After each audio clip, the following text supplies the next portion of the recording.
Welcome back. Wait, what? Wait, what? Anyway, it looks like no, I'm so sorry. So sorry. Just you ever like be doing something for so long and then something changes randomly and you're like, wait, I'm confused. So StreamYard. Actually, welcome back to the Black Rasslin Podcast. We gonna take care of a little outside business, inside business.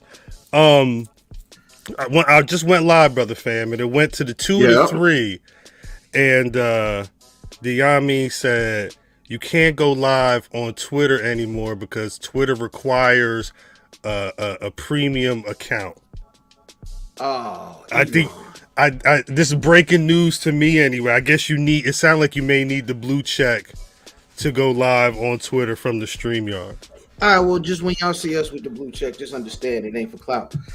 Yeah, how about that? I gotta add stuff to the expenses. What if I did that like right now? I mean, then we did it right now. I mean, that's the magic of what it is that we do. You know, I don't see too much of the backstage area. Hold on. Yeah, we working it out. Peace to y'all. Peace to the chat. This look like, you know how like you could get the the background and it'd be like you add the background to it. Yes. Yeah. This is sitting there. No, this actually look. This is really how it look. Shouts to Sean Tragedy. Sean Tragedy. I'm gonna say this. Before I was bopping between, because shouts to DDM. DDM may still be streaming over at Secretary of Shade, but I was looking at the enemy stream as well, and Sean was up in their chat going this. So salute. Thursday nights, people really working. Shouts to Tonio. Damn, chat live. Peace of Joey Savage. Shouts to Bad Looking Drinking Jermaine. Shit, shouts to Joe Dixon. If y'all love or hate the match that I'm going to be watching on the next Black Rasslin Podcast Club on the Patreon, you can either shout out Joe Dixon or send your hate his way. He sent me the match, and I believe in Joe Dixon. Damn, am I really going to pay for this blue check though? I may have to do that tonight. Yeah, I mean that's sheesh. I'll say this then: pay that 1, pay that 10. If there's any more reason, pardon me, show prep. Facts. Here, look at damn, he getting the Yamin ready. Shouts to Mighty Vin in the building. Damn, we got Facebook watching the live. Twitter just changed that last week. Bad Liquor Drinking Jermaine said that makes sense because we ain't had no issues last week. Yeah. Jordan Kirby said he believed in Joe Hendry. Hey, I think we'll get there. Believe in Joe Hennessy. I almost bought a corduroy brown Hennessy hat on eBay, but I don't know if that makes me look like an alcoholic or not. Hey, listen, corduroy brown sounds like he drinks Hennessy. Damn, is corduroy brown is already on the list for names of the episode. That's pretty smooth. Corduroy brown sound like he start all phone conversations with Say Blood. I tell you this, you do not want to play pool against Corduroy Brown. He'll cut you. Corduroy Brown, sirs. Corduroy Brown will cut you. Yo, how do you pay for time? Yeah, I mean, hold up. How do you premium? $7 a month? Half ads, 14 you get no ads, largest reply boost, write articles. What does that mean, write articles? Is that's longer posts? I guess so. I don't know. I guess so. Is that worth $14? Whoa. Peace. Shouts out to everybody in the chat early. Is that worth $14? Will the 7 cover it? Not me. I'm assuming. What's the difference between the 7 and the we do? We really backstage, letting niggas behind the camera. Well, because the thing is like I want to make sure the Twitters is on it as well, the way they need to be on it. You know what I'm saying? But hey, you know where you at? Come on through. Yeah, how about that, Corey? Shoot, what you doing right now? Right. I tell you like this. If you not already know, we low key on Hogan watch. Matter of fact, if you hear anything, see anything on the timeline about Hulk Hogan stepping on the stage at the RNC, drop it in the chat. Let your homies know. Hey, my wife had a what's going on, Just? Happy belated brother. Oh yeah, happy belated birthday, Just. Matter of fact, I was trying to say it on the buckle the other day, but y'all was hella occupied. Good to see you. Good, happy belated. I'm sorry, what you saying, fam? So my wife did like a what's the like a icebreaker thing for her job, like. Mm-hmm. With she did this deal where you pull the cards and ask the questions. So an interesting question was shout out. If you had infinite funds, let's say you hit the lotto, you took the lump sum, and they gave you your 500 milli. What was up, it? They gave you your 500 milli yesterday. You throwing a party Saturday. The money's in my account. You already got it. Got it. You know what I mean? You went to Red Lobsters yesterday. You already got your money. Mm-hmm. What kind of party are you throwing it, and where are you throwing this party? Yeah, well, that was the thing. The first thing I was thinking about was venue, and I'm trying to think of what makes most sense food wise. It's either going to be chicken or like someplace we may buy out a ill diner. I don't know what diner. There's a couple local ones that I could go to, but matter of fact, I don't know if Route 1 Diner is still open or not. But there's a couple. Don't worry about it. There's a couple of diner selections in the area. We will hold up there, and I think if we wanted, we could keep it all the way Jersey, and it's a diner, and it's gonna be Redman. He gonna be DJing, and he gonna be doing performances. He may do a whole album. He may do all the Muddy. Redman gonna do a DJ set, and then he gonna do all the Muddy Waters at the diner for my birthday. He's doing the skits and everything. All of it. You can't have it. Got all of it. Uncle Quilly. What about you? What you doing? It's gonna be a seafood affair on the yacht. Live DJ. They playing go-go and club music and 90s hip hop. It's gonna be amazing. Okay. You know what I'm saying? You know what? I'm glad the brother is here. Yes. Right? Shout out DDM. We are going to jump right in. DDM, I'm going to ask you this question. The answer to this question is probably going to put you in a better mood than what you already were. Facts. I already know what you was talking about. Here's my question. Brother DDM, you hit the lottery last week, right? You said, I'm not fooling with the annuity. Give me the lump sum. Okay. Lump sum hit the bank account yesterday. You already went to Sizzler, right? Your farewell party before you fade into obscurity. You know what I'm saying? Is this Saturday? What kind of party are you throwing, and where is the party gonna be?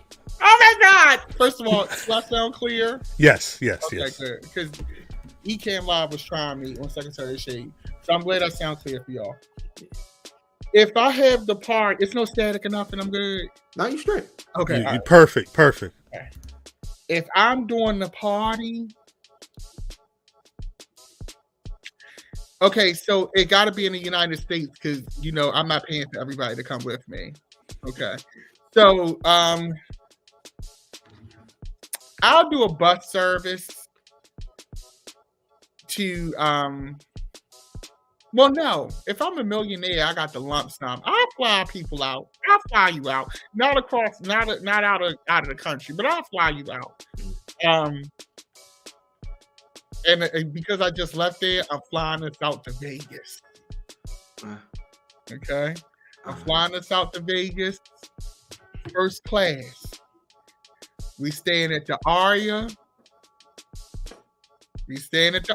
Everybody get in the room at the Aria. No double up. Everybody getting $1,000. Oh my gracious! I'm going to DDM party. Wow. Everybody getting $1,000 to do whatever you want to do at the casino. You get $1,000 casino voucher. Yep, I'm going to the Polo store. Okay. There you go. We having dinners at all the top restaurants because we're gonna be there for 3 days. That's all you need in Vegas. Yo, what's the Asian joint? Restaurant? Yeah. No. It's next to the Venetian. Oh, what's the name of the? I don't know because I never went to that one. Nigga, but if you want to go there, we can go there. Nigga, they got the chicken wing lollipops, my nigga. Oh my god. What is the? I'm so pissed off. I can't think of the name of that goddamn restaurant. It's in the same joint they be throwing the pool parties at. Oh, what is the name of the Asian restaurant? It's like a syllable. It ain't even a whole. I'm mad. I can't even think about it. But it's. Well, we going in whatever you want. Because after this party, I'm done. Okay. Now, if I done hit the Mega Millions and I got multiple, like 100, 200, 300 million, something stupid. Hey, it's gonna be something stupid. You know, it like I'm $1,000, and that's $1,000 per night. Hey, like, listen, man. Heart Attack Burger is on the old strip. The old strip is for old niggas that like to have fun like me in real life. I'm not hanging out. If I hit the Wichicom, I'm not hanging out in old Vegas. I'm all in New Vegas, and you know what I'm saying.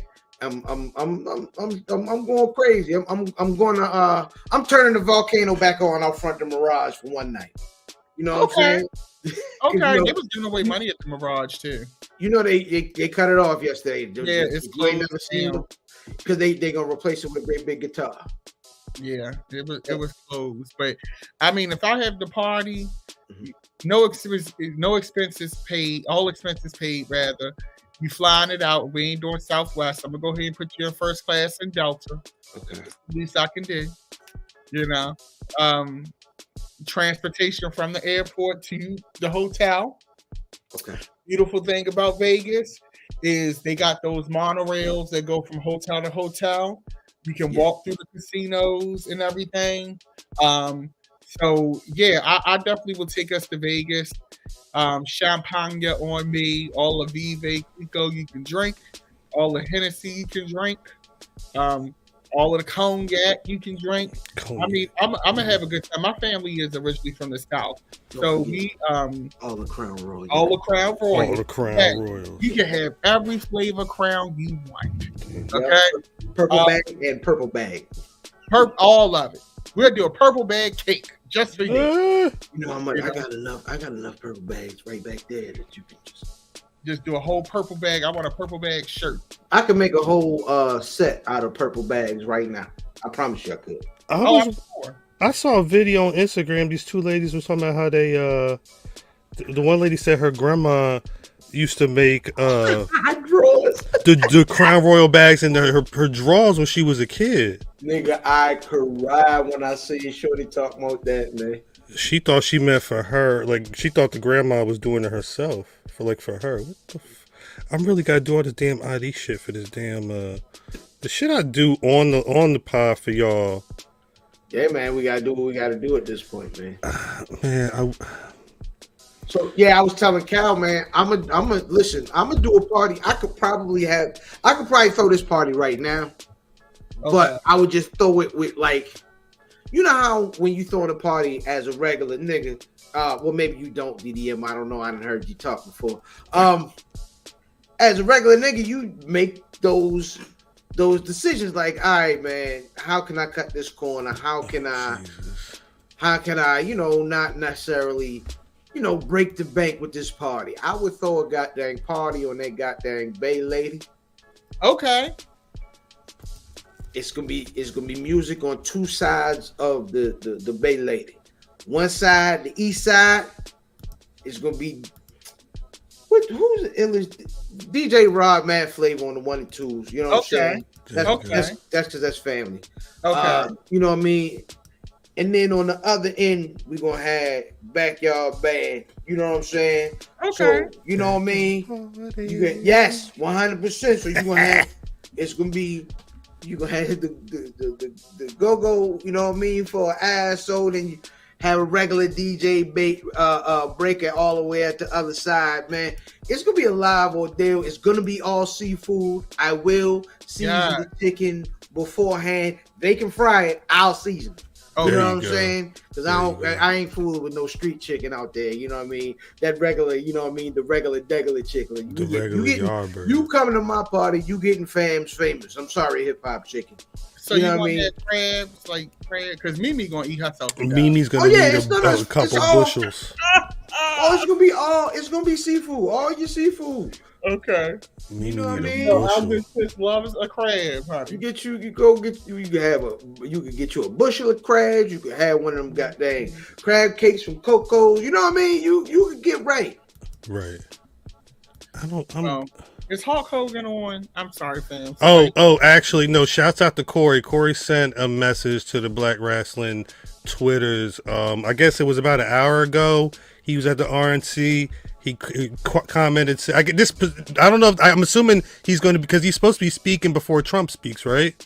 Well, yeah. Hulk Hogan, Linda McMahon, and Dana White. And Dana White are all supposed to be there. WWE in the trash. It's just everything. All sports entertainment, just throw the shit in the trash. Hogan said, when they took a shot at my hero, Donald Trump, I realized I couldn't be silent anymore. That's interesting.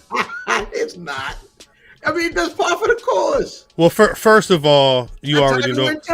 You already know where we stand. You know where we've stood. Shout out to the folks who was in the comments early saying, hey, Black Rasslin, you saw this? He said, wait, what is Hogan wearing? I didn't notice. Looked like a red blazer. Probably one of his t-shirts and a blood. Is he a blood? I don't know. But I'll tell you one thing. If I see any of you Negroes in Las Vegas in any type of Hulk Hogan gear, don't ever ask to be on this show again. They will. Because right here, because of right here, shout out to Kof. That's right, Kof. They will. It's going to happen. There's no way it's not going to happen. Mm-hmm. I'm like, y'all crazy. Hey, Baltimore ain't here tonight, too. No shade. We in here deep. Did anybody get anything on Prime Day? No. This beautiful setup right here is brought to you by my new setup. I got a desk right here with the little LED lights and you know what I mean? On Prime Day? It came next day because usually on Prime Day it takes forever because everybody and their mother ordering. The only thing I didn't get on time was I got some more lights for the ceiling. That they not gonna come till tomorrow, but the niggas ain't charged me for like I bought it and then like 12 hours later the charge like, oh yeah.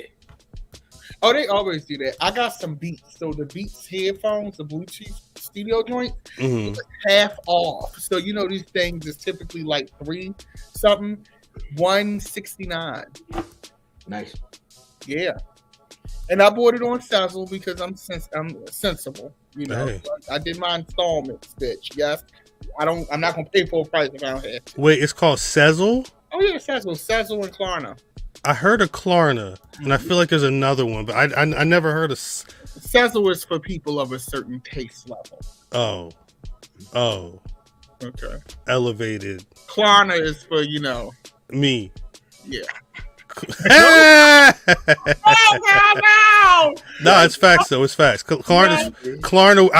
I don't mess with Klarna, but Klarna would definitely. If I was trying to get like, I really can't buy these sneakers right now, but I want these sneakers right now, I would be Klarna-ing it up. But I try not to box outside of my weight class. Do it take long for the y'all mean to say that we verified on Twitter? No it should be It's not instantaneous, at least on my end. Let me see if niggas can see this. Hold on. Man. I like that gas. The fam in there. He in there turned to Affirm. Now I've heard of Affirm. Yeah, Affirm. Yeah, that's the credit girl. Shout out to the firm. Yeah. I'm talking firm bitch to you, baby. DDM always says we broke, D. That's exactly. what DDM does. I'm excited for Vegas though for next year for WrestleMania. It take 2 to 3 days. Damn it. Oh well. So I'll share. Make sure the link is on YouTube. If you normally watch on Twitter's, you're gonna have to watch on YouTube this week. I didn't know until we went live, and I do apologize. There's only so much I can do as a black man living in America right now. Shout out to the my fault. One more time. But wait, DDM, you was in Vegas because of tonight is party time. It's party time tonight. What time is it? I went to go see Missy. There you go. I went to see Missy. When I tell you, baby, I'm gonna say this. I went to Vegas to see Missy. Let's just say after seeing that show, I have tickets to see Missy at home in Baltimore on August the 1st, and I have tickets to see Missy in DC on August the 8th. That should tell you everything you need to know about this show. It was phenomenal. Okay. How long was her set? Her set is 1 hour and 15 minutes. Damn, that seems like it's too short. I feel like that too. But you know what though? You left the field. You left full because Missy. First of all, now I'm getting ready to go off. Please do. My bitch ate. Okay, so first of all, your fave could fucking never. Okay, I don't know. I don't care what rap girl you like. None of them. She could never. None of them niggas think. No, I don't like none of them women. She could never. And this is coming from a person. I saw Nikki's show. I saw Megan's show. I've seen him several times. Missy Elliott is not even in that class. She is in the class with Madonna. Yeah. Rihanna, Beyonce. She's in that class. Okay? She's not. She don't even put her in a rap class. Okay? And I'm gonna tell you. So check this out. So on the bill, it's Missy, Sierra, and Busta Rhymes. Now going into this show, I'm like, okay, Sierra, I'd probably go get that. All right, yo, Twan. You do 1-2 step. You know what I'm saying? Maybe when you do 1-2 step. Right. And goodies, bitch, because my goodies. That's right, Sierra was goodies, there, yeah. So I'm like, all right, CC, but I'm very much getting my popcorn, getting ready for the main event. Facts. I'm gonna keep it a buck. Whole buck. The weakest link on this show was Busta Rhymes.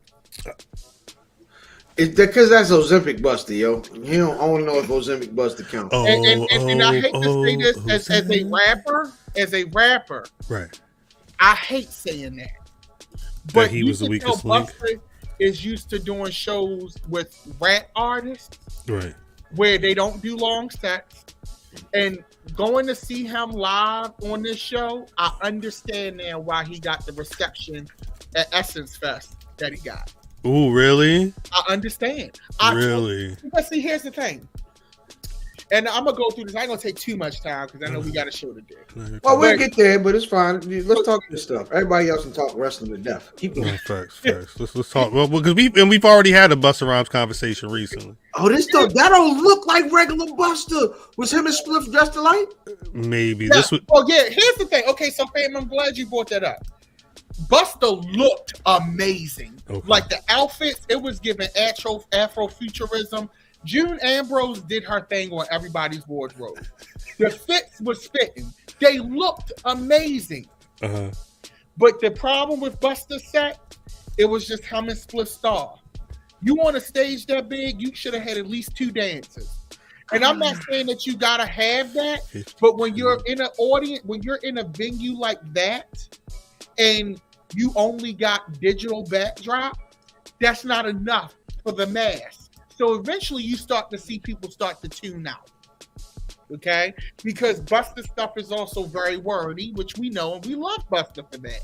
Another issue, and this is, who the fuck am I, right? Busta Rhymes is an icon and a legend. Oh, no. Listen, once you finish this part of it, I am going to rebut with the last time I saw Busta on that Wu-Tang tour. But keep going. Yeah. Right. But the thing is, also, too, in this sphere, another issue I had when I was looking. It was in the sphere? Well, no, not in the sphere. It was in the smoke arena. in this scope of this kind of a show. Got you. The track listing, the sequencing was an issue. I was going to ask what he actually performed. He did all of his hits, but the order that he did it in, it was very choppy. And also too, him and Split Star, I'm a big advocate and a big fan of artists talking to the audience in between songs, but there's a balancing act you have to do with that, where if you talk to them too much, it'll take them out of the set. Right. And I think Busta watching the show is in a place where he's put in his time, he's been in the game for 30 years, and he feels like, as he should, that he should be getting a little bit more recognition and a certain level of respect. And it's not that watching the show and watching the audience, it's not that people don't respect him. People love Busta Rhymes. Of course. You know, they love Busta Rhymes. I love Busta Rhymes, but especially being a person who has put on shows, who's gone to hella shows, I saw where there were deficits. And I'm not saying that Busta has to sell out and have dances and all that, but you had dances in your videos and stuff, Busta. So it's not like you ever had that where it would be a betrayal to your brand. But you and Split Star on stage, y'all are not as young as you used to be. Hey, what is that? That looked like one of them Fitz Common was wearing when he was messing with Badu. Yeah. He got a double knit. He got a double knit, triple knit. That's a triple knit koozie right there. That's an Ozempic koozie right there. That's crazy. Ayo spliff. Ayo spliff. And so I'm just saying, because I want to be careful, because when you talk about legends, I hold legends in a high regard. So I don't want to make it seem like Busta Rhymes was just not good. It's of course. I'm grading him. The person who surprised me actually was Ciara. She still got it. Ciara ain't never lost it. And I'm not the hugest Ciara fan. I was trying to think of when the last time she dropped something. I'm trying to check out. Right. NFL quarterback level right there, Chan. Right, like, but her, and here's the thing, Ciara just had a baby not too long ago. Right. The mic was on, and her stage is on an incline. So this bitch is dancing on a slant with heels on. Well, not heels. She's not a heel girl. Okay, I'm just asking. But Ciara's show was good. That's what's up. And she sounded great. She knew what records to play, how long to stay in those records. She closed with Level Up, so I can't wait to see how that goes over in Baltimore, because Baltimore is a club music town, and it's Jersey. She closes with Level Up. She opens with Goodies. She knows what people want from her. And she gave you her dances was on. Right. And not only that, I left being a real Ciara fan, because not only was the show performance great, but she has the energy when she talks to the audience, and it doesn't feel rehearsed, where you feel like she's really a nice lady, and she's really happy to be there, and she really loves what the fuck she does. Fact. And it made me really be like, you know what, sis? Maybe we didn't give you all of the flowers that you deserve, because Ciara came out 20 years ago. Right. Our first album came out in 2004, and 20 years later, I hate to say this, but some of the girls that are the new girls that's supposed to be doing what she did, they not given in a performance aspect what Ciara did. Well, that's because in the era that Ciara came up in, a performance was expected. In this era, you don't have to go out and see the people. All you have to do is get online and tweet and show your butt, and you know what I mean? And you might whisper, because they don't even, you only have to sing. You know what I mean? You just had that little, you be like racially ambiguous, and you whisper, I don't know, where's my baby daddy? Like, you know what I mean? Like, that's all they gotta do. This is all you have to do at this point. You know what I'm saying? Now let me be fair to Busta, because my thought is, I don't know if his hairline. Busta shouldn't be on a Missy show. Busta should be, because people know Busta from 5 or 6 singles. But if you know Busta from his career, we know Busta from Scenario. Right, you know what I'm saying? We've lived with Busta for decades, But what I'm saying is the Missy crowd isn't a Busta Rhymes Scenario crowd. Busta is still an MC. when you do a Buster joint, I would say Buster is better with like the rap stars. Like somebody mentioned LL earlier. LL and Buster, I think, would be a nice match as far as the crowd, because the assumption is it can be hard. Like you know what I'm saying? That crowd ain't looking for you to be hard, even if you bust. I don't think his hairline's ever been straight, yo. I'm sorry. You know what, fam? Visually, I understood why he was on the show, because I'm looking at his videos and I'm syncing his videos up with Missy's videos, and that's how going to Hype Williams. Well, that was a conversation for the verses too, right? Everybody would say if Missy was going to have any competition, it would be Busta Rhymes. But I think to both of y'all's points, the Busta Rhymes that should be performing with Missy was in like 98, 97. Like you're going to need the Busta Rhymes from then to match the Missy from right now. Because I think the thing is, Busta been through it all. Look at this outfit. He has done everything at this point. He's been performing for so long. He really got pot the I mean, so when the hot pot. What is this fit? It looked like it's 17 homemade pot holders. Yeah, you're right. You are correct. But he is Busta, right? And Busta's got enough cachet that we can let some things rock, right? Oh yeah, for sure. It's not a referendum. Busta Rhymes is a legend. He's an icon. I bought his merch. So that you know, I did it where it counts. How was the merch? I'm curious. I was okay. So let's talk merch. Is this it? T-shirts looked good. This? It's just that they only had T-shirts.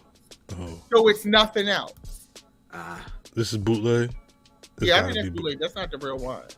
I can't wait, yo, when we get them BRP bootleg joints. You know what? Hold on. Let's I'm gonna do a merch haul. BRP. One moment, please. Also, too, that's what's up.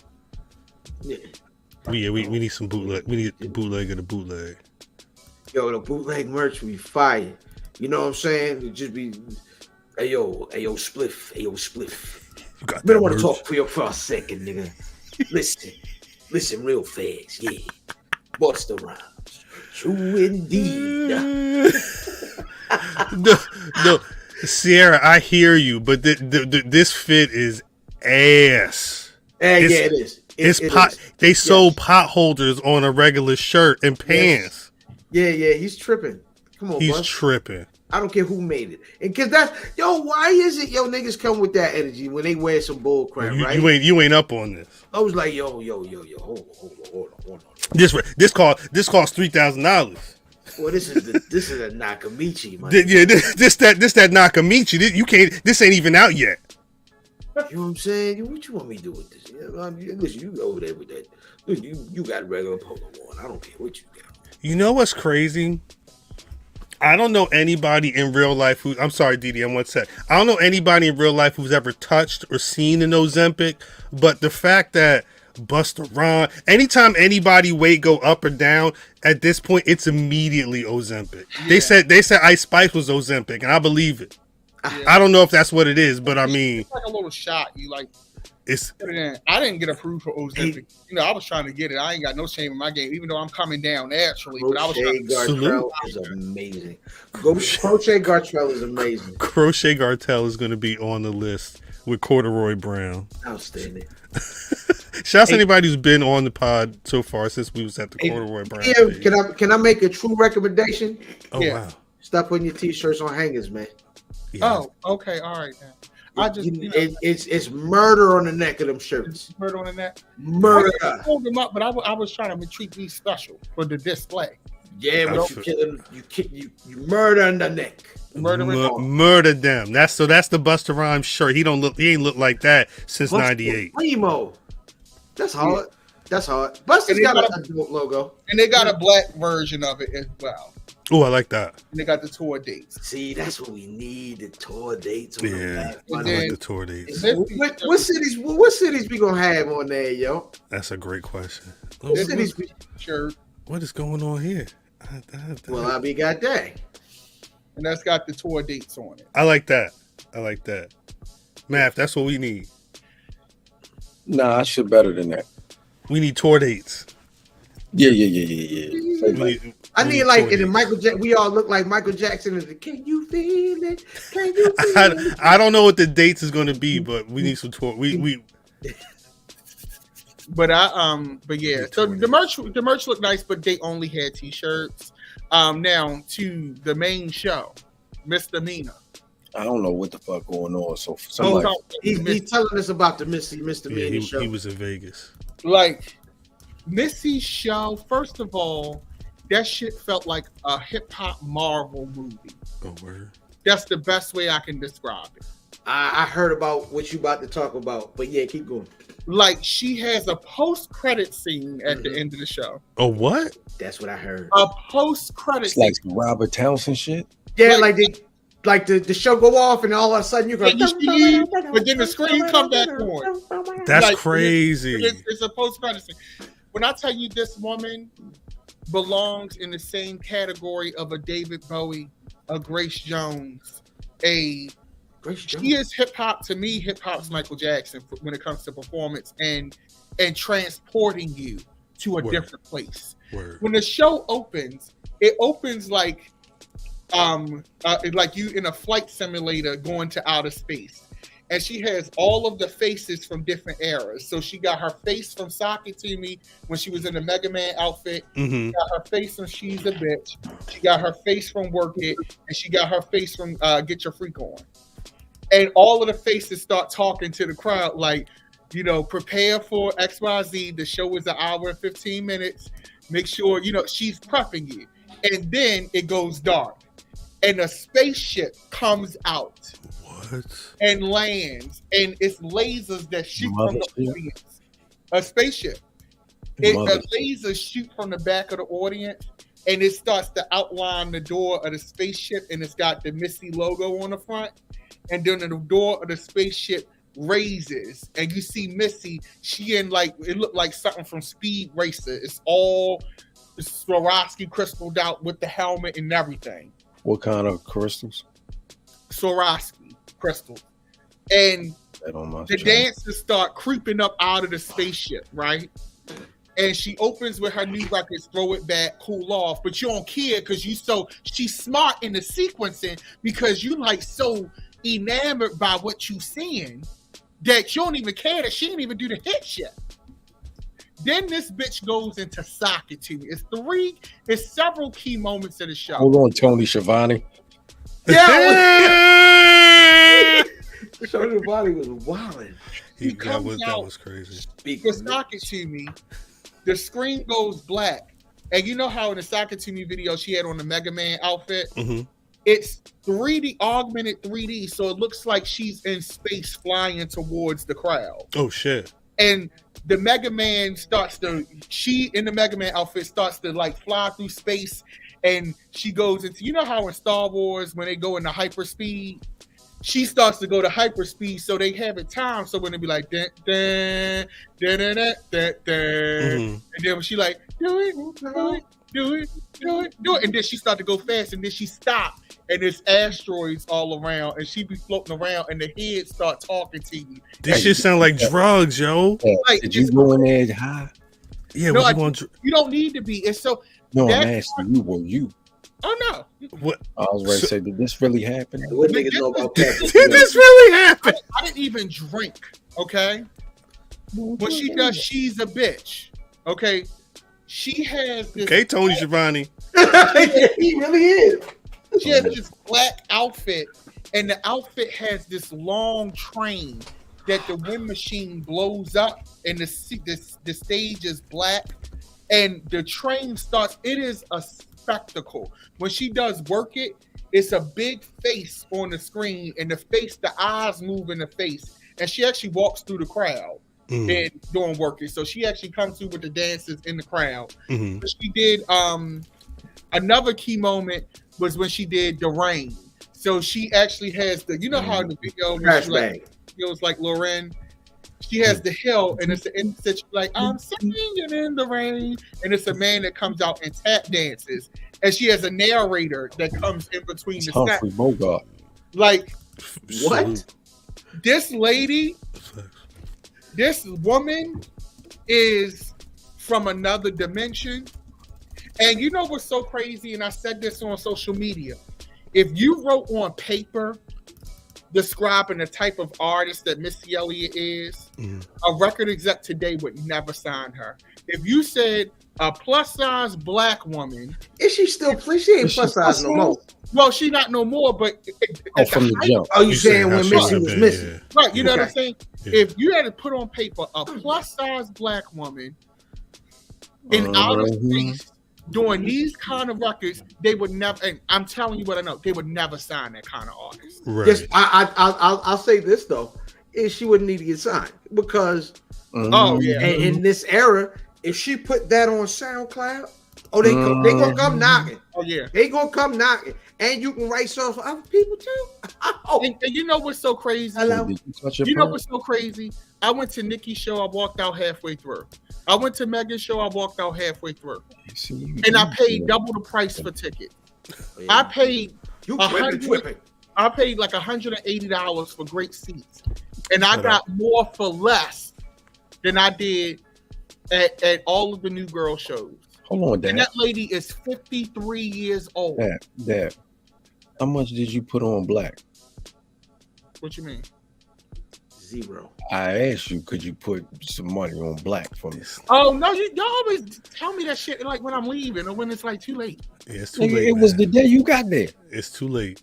Oh, when did you do? I thought it was like after I got back in the casino. It was 115 degrees in Las Vegas. Wait, you could spend your money easy. Wait, am I DDM? You said that Missy Elliott is 53. Yeah. About 15 minutes ago, Brother Bus being 52 was the reason why people were saying his performance wasn't the way it was. Hey, cuz, how would you describe this fit, cuz? This fit right here on the screen right here. How would you describe that fit right there? Awful. Fair enough. Do it look like you would use it to pick up the hot pot on the stove? Yeah, is that a t-shirt with the knit on the front? Yeah, there's pants too. I gotta hold up. It's knit pants? There's whole pants. I think the whole pants crochet. Yeah, I admired him being like the wild dresser when it was all plastic shit. When it was all can't stand the rain shit. I admired it because it was clothing. Like unique. This shit is whack. Yep. Like before I couldn't say it was whack. Right. Because it was this is when Common was knocking down Badu.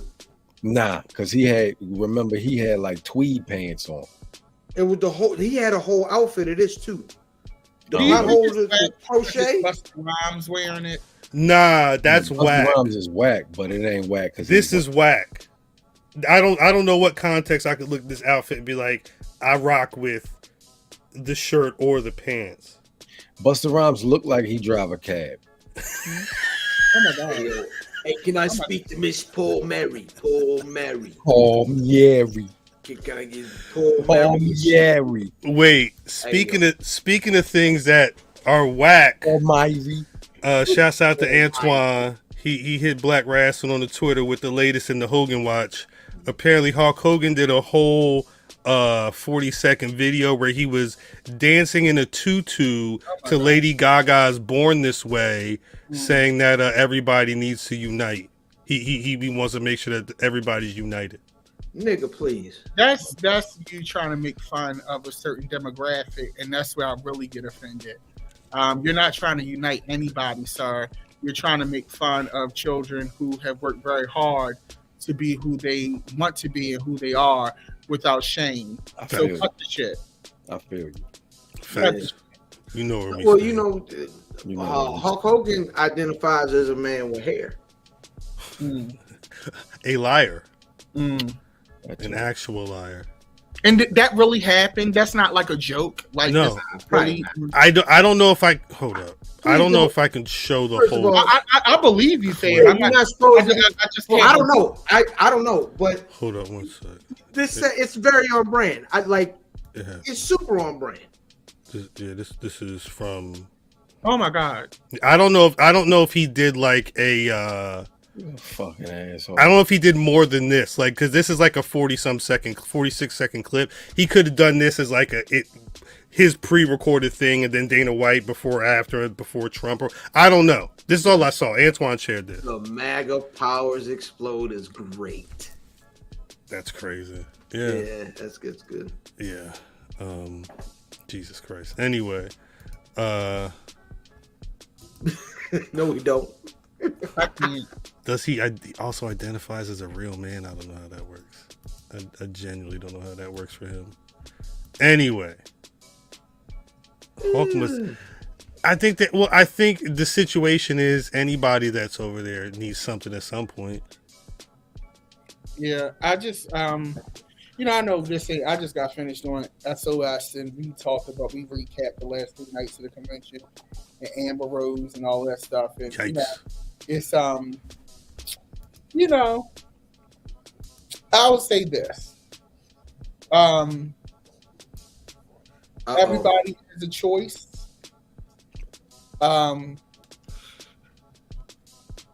Just make an informed decision. Facts. Make an informed decision. So this week at the shout out Jack D Dream Panel and whatnot. So we start the panel and Mega Ran walks in and he had his mans with him. And so we sit there and everybody's asking questions or whatever. Mm-hmm. And someone asks about a Mount Rushmore from everybody on the panel. Mm. And they go down and kind of you got flavors of because you hear the whole the Flairs, of course, right. the Cenas, the goddamn the Rock, Stone Cold. You hear the typical answers. You get a couple because you had like a nice little eclectic crew of people up there. You didn't hear from little sprinkles of somebody said Ricky Steamboat. I don't know who said that. You know what I'm saying? It was what I mean. It was it was some folks up there, right? And then nobody said Hogan, right? And I can't think of main man name right quick. Mega Ran man. Brian Waters. Nah, he wasn't there. But he was like, yo, y'all lying. You know what I'm saying? He was like, y'all lying because none of y'all had Terry on your list. It's a black man. Somewhat, for the most part. It was Blur, kind of. Yeah, somewhat for the most part. I think Just being Blur con on. No, he might have had some other blood in it, but he was for the most part black, I believe. Dick blood. Nah. But somebody had him on a Mount Rushmore. I don't know who. That was you. Yeah, it was. So you know what I mean? But yeah, it just came up very interesting that, you know what I'm saying? Nobody had and I was okay with the pushback. Right. Is I agree with him. Huh? I agree with him. That what? You agree that it's like as much as no matter how you may feel about Hulk Hogan, to not have him on the Mount Rushmore of wrestling impact, like let's see there you go. You put a qualifier on it. An impact. It's just Mount Rushmore. Oh well, he still deserves to be on there if it's just Mount Rushmore. Oh, yours. I mean, is he on your? He's on your Rushmore, DDM. See, now you're making it subjective. I'm just asking the question. Is it a personal Rushmore or a Rushmore of just wrestling in general? Personal, man. Oh, my personal Rushmore. Oh no, he wouldn't be on my personal. Yeah, he's not on. Listen, nothing that Hogan does or did in his career, I can't find someone who did it better. Like nothing. You know what I'm saying? So yes, I can understand. All right, first of all, it's a Hall of Fame question. Like you cannot tell a story of professional wrestling without Hulk Hogan. Truth. Right. But also, like I said, there is someone who does everything that people loved Hogan for. There's someone who did each piece of it better. You know what I'm saying? Even the biggest thing for me that Hogan did was he had the biggest heel turn of all time. Right? With the NWO, yeah. Right. This, in my opinion, the biggest heel turn of all time. Even then, he almost took that faction into the ground, because even after he turned, he was still trying to brother every goddamn promo. Yeah. So, yeah. All right, you know what I'm saying? And everybody will bring up the little soccer to me, you know what I mean? He was wrestling somebody over Japan and he did a drop toe hold, and he was like, ho, Yeah, ho. He did a whole Enziguri nigga shit. Nah, that's shit. He was ass then. He's always been ass. I was gonna say, when was he not? He's always been ass in the ring. Hogan popped because he was pushed, Kofi Jamal says. Skill-wise, what he showed in WWE was whack. NWO Hogan was just Hogan being himself. It was still Hogan. It was, you know, Rock did the thing. Yeah. Christ. People pull up that. He did. There was a great Muda match. I think they reference a lot of Shustavon. But I mean, that thing that Main Man got on his ear don't look like that thing that come in the shoes and clothes. That silly, whatever that is. Yeah. You know what I'm talking about? That little package. It looked like he got one of them, like he just got it stuck to it. Package. All right. Package. Yes, he said package. There was people showing. They looked like they had maxi pads on their ears when I saw them at the RNC. Oh yeah, that was crazy. That shit is fucking weird. Look at this. Does he even need that? I'm fairly sure. I mean, no, but yes, he does. Does he need it medically? No. Does he need it? He needs it. Yeah, you know what he's doing. But yeah, I mean, if there's any surprises to, and I mean, a lot of this is the WWE. I want to say they did two WrestleManias at Trump Plaza. Mm-hmm. It was like 4 and 5. It was the tournament, and then the one when Hogan beat Savage. But the outside joint was a Trump joint too, wasn't it? I believe so. Yeah, I mean, they were in bed with Trump for a minute. It was a T-Move pillow. Wow, fuck Hulkamania. I love it.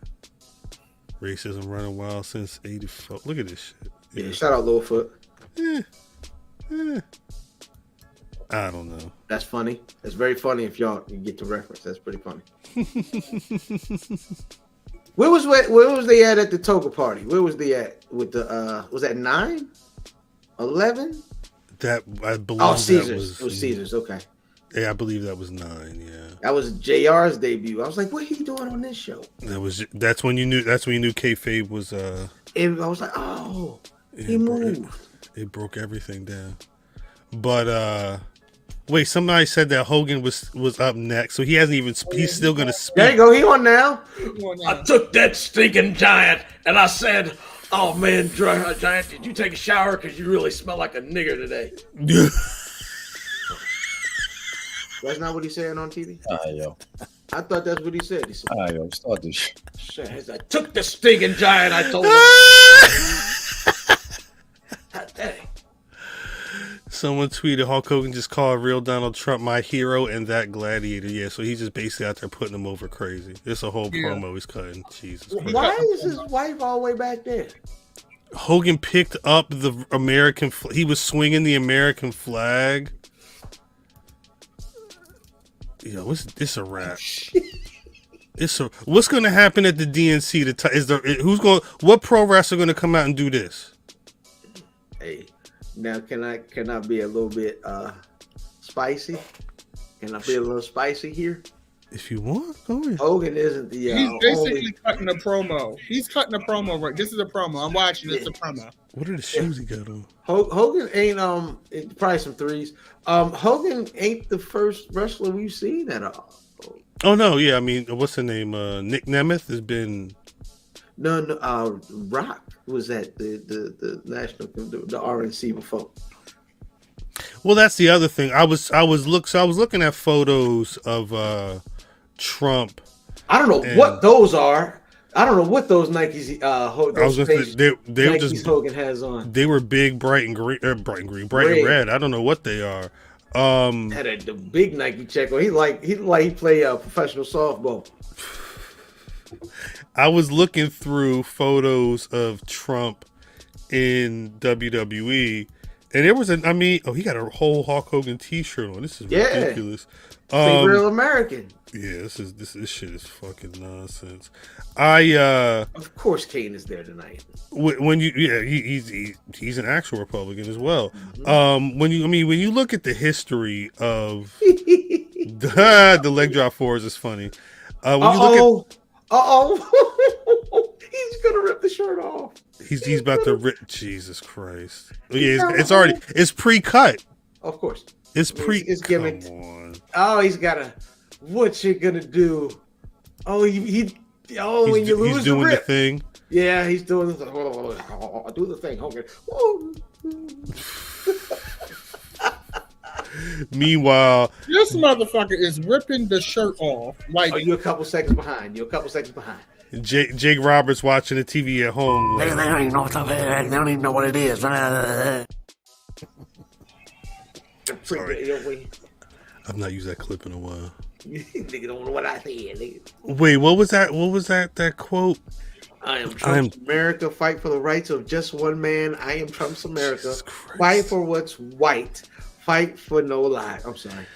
Yo, it's President Camacho. I was just thinking that. It really is idiocracy. Yeah. This is President Camacho. President Camacho has 13 baby mothers. I saw the reel the other day where they were talking about how they were trying to get a particular pair of shoes for the film. They wanted something all they said was, we want something that's futuristic.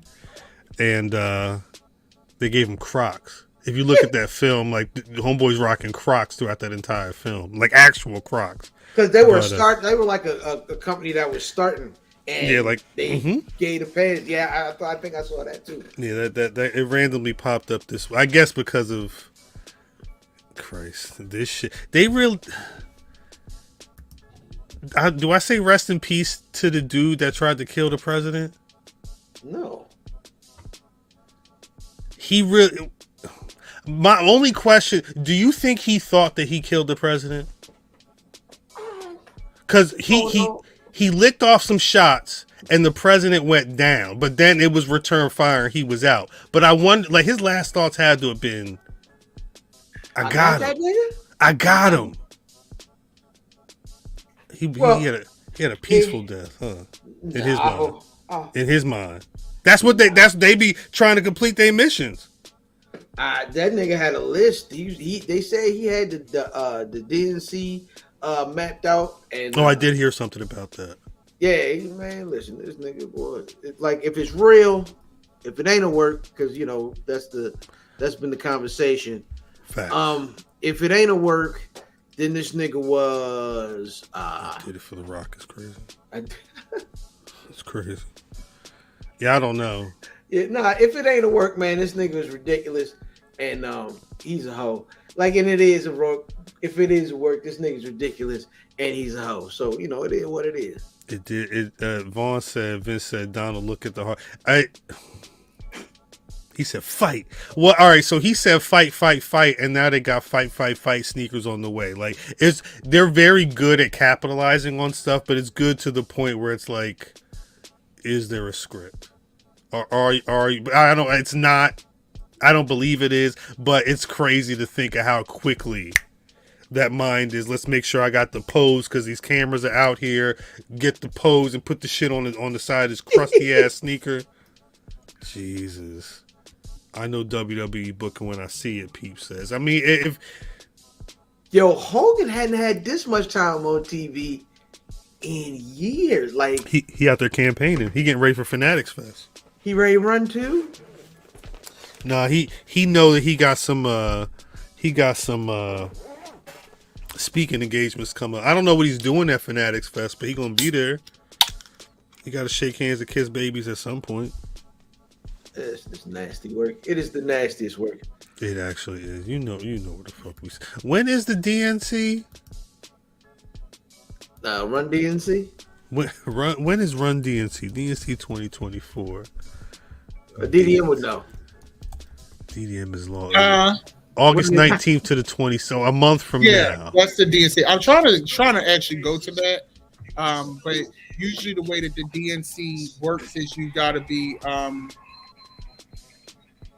like an accredited media or something. You got to be a delegate or like you can't just like. I don't think you can just like buy tickets to like go, because I would just go just to see what it's like. But you got connects. Tip in the atmosphere. I'll see what I can do, but I feel like you could pull a couple strings and call Lil Yo with the afro, yo. You on the side of a bus. Yeah. Call Lil Yo. You know what I mean? At a certain point, when you on the side of a bus for the city, and I mean, correct me if I'm wrong, Baltimore is a Democrat city. Yeah, you should be able to. The DDM take if BRP can get press passes for the DNC. Look. See, Chris Breezy said you need to get in DDM. He said he got you, son. Oh, okay, yeah, I would love to.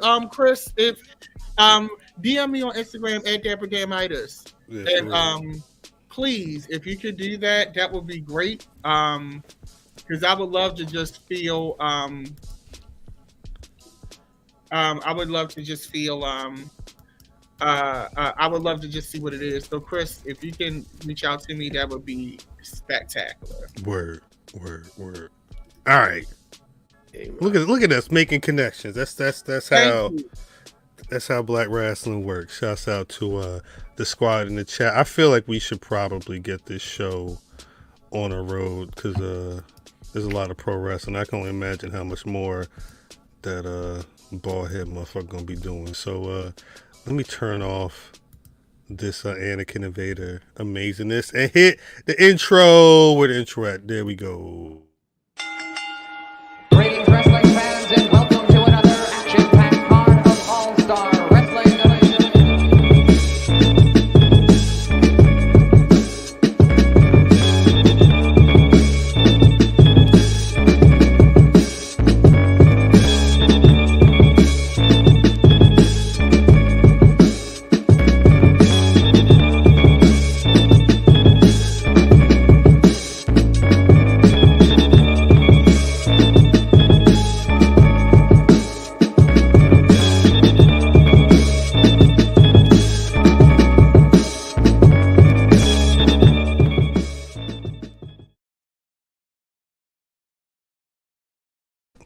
Peace to the squad, peace to the gods and the earth. Welcome back to the Black Rasslin Podcast.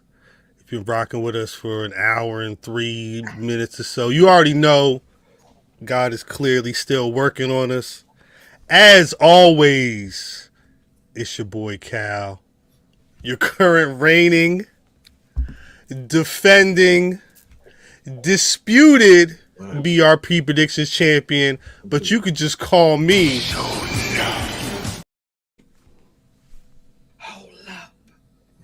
I'll see you tomorrow, as you can see. Hey, did y'all ever see the episode of 227 when Bobby Brown was on there? Oh yeah. Yeah, tomorrow never comes. As you can see, the squad is on the line. TDM, say what's good to the people, yo. Hey, what's up? I'm getting ready to do my baby face turn. It's DDM, EST of BRP. You already know what time it is. Team Obafemi. I'm an Obasexual. Team McIntyre. Team, Duke Hudson. Team, everybody. Team loser. I'm sorry. Don't do my. I'm sorry. Yo, they put on a banger. They put on a banger, but I mean, if they put a clip of the Baltimore accent on Wikipedia and you can press the button, it will be DDM saying, "Don't do Duke." Brother fam. Hey man, they say they want pods, but it's dumbfounded because when they get pods, niggas be dumbfounded. IlFam 79 on your social media of choice, reclaiming the word brother for us. Because yeah, I love it. Brother Matthew. Callous Dame time. Facts. Over average, yet I'm under received. This all politics. He's too political to market him. Walk with some fortified accomplices. Revolutionary streets orchestrate the audience. Listen close, Ak. Damon. Damn. It's at Math Damon. Jesus Christ. Damon. I wasn't prepared. I'm sorry, y'all. I apologize. Come on, Damon. Damon, nigga. Come on, Damon. I apologize. Thank y'all for coming through. Peace to the chat.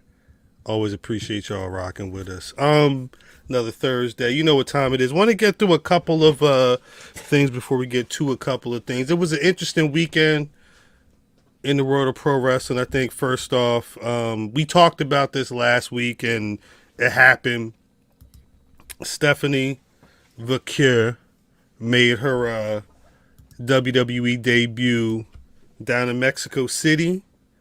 During they were there 2 days, Saturday and Sunday in Mexico City and Monterrey. I believe she beat Isla Dawn. She beat Isla Dawn ass both nights. I saw a clip. She got dapped up by Damian Priest. They was they did a real recognized real. she had them stars in her eyes though. Yeah, hey. Like this, that ain't the nigga we get on TV from week to week. Dude just took her hand and looked her in her eyes and was like, "Hey, you're right." Like if that was the nigga in the jacuzzi on NXT. My cousin, my blood cousin hit me up in a conversation on IG about Damian Priest talking about Damian Priest being looked at as a babyface.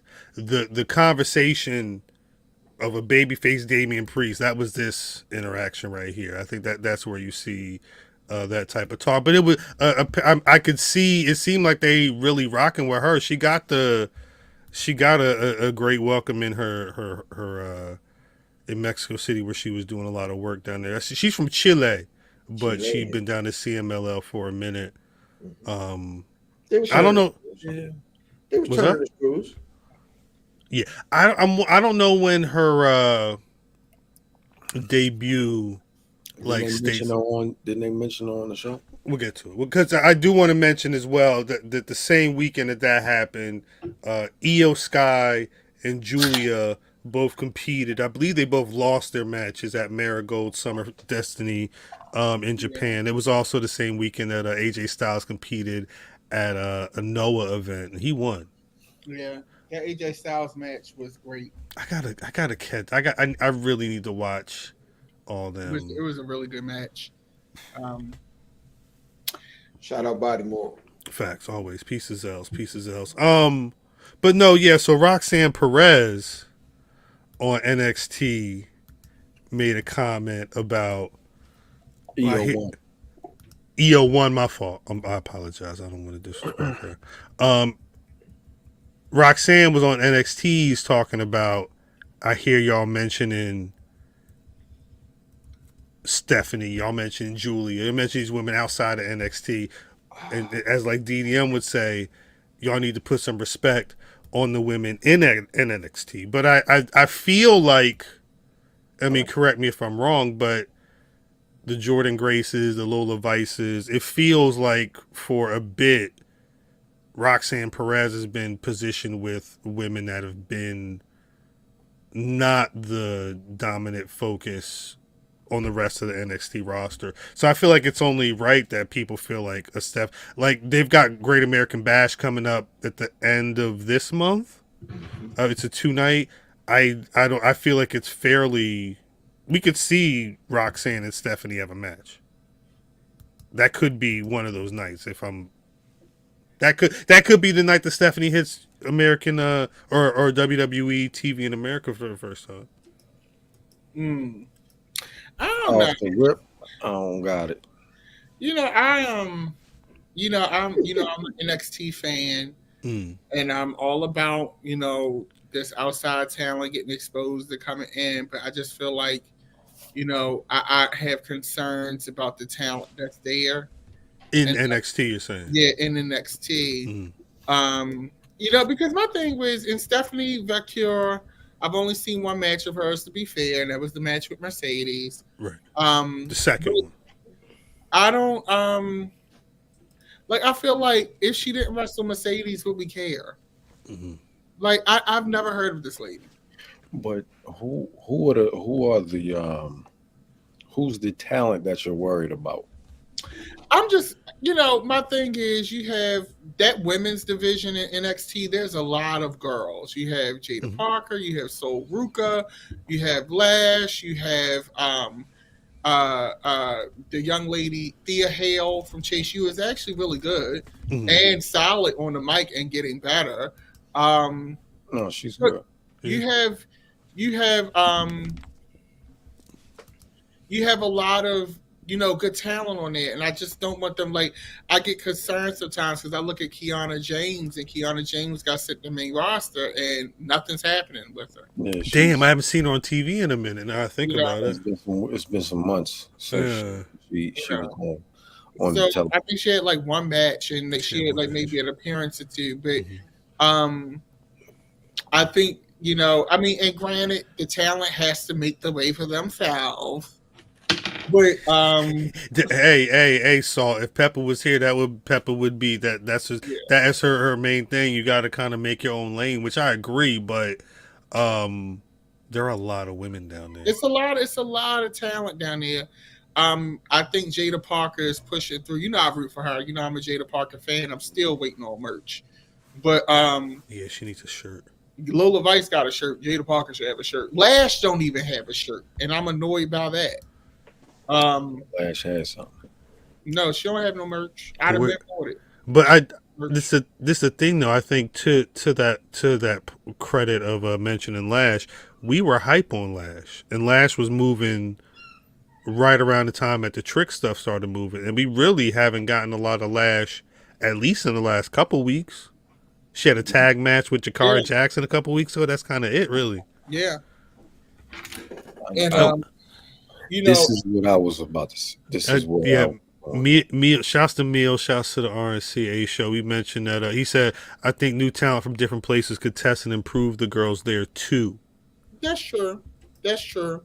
And we're talking about she's seasoned, right? Pardon me, that. She's seasoned, right? Stephanie Vaquer, saying? Yeah. So you're bringing like some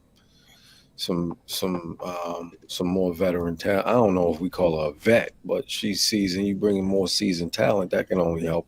She had to drop titles to get to WWE. Facts. I mean, yeah, she been doing so, and one of them was a CMLL Women's World Title. Plus the strong title. So that means it's the title that Willow's got now. So yeah.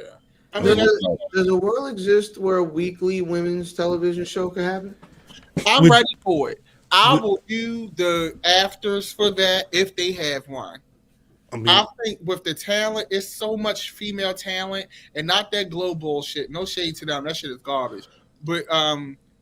But it is. So you gotta eventually just stop saying no shade when you trash. Not glow. Not glow. I'm sorry, gorgeous lady of wrestling. No disrespect. The opinions of DDM. I'm talking about that wow, women of wrestling, whatever that is, the purple shit. Yeah. It's tacky. I tried to sit through that show. It's fucking terrible. It's really new glow. It's glow. Yeah. It's terrible. It's the same David Lane or whatever that nigga name is. Yeah, I don't know, but I think we could have a women's show and really show the range of women if it's done correctly. And I think what I would do, here's what I would do if I'm WWE. I would beta test it and make it a Peacock only or a streamer only show and make it started off at an hour. Half hour. No, an hour. Let's be fair. An hour.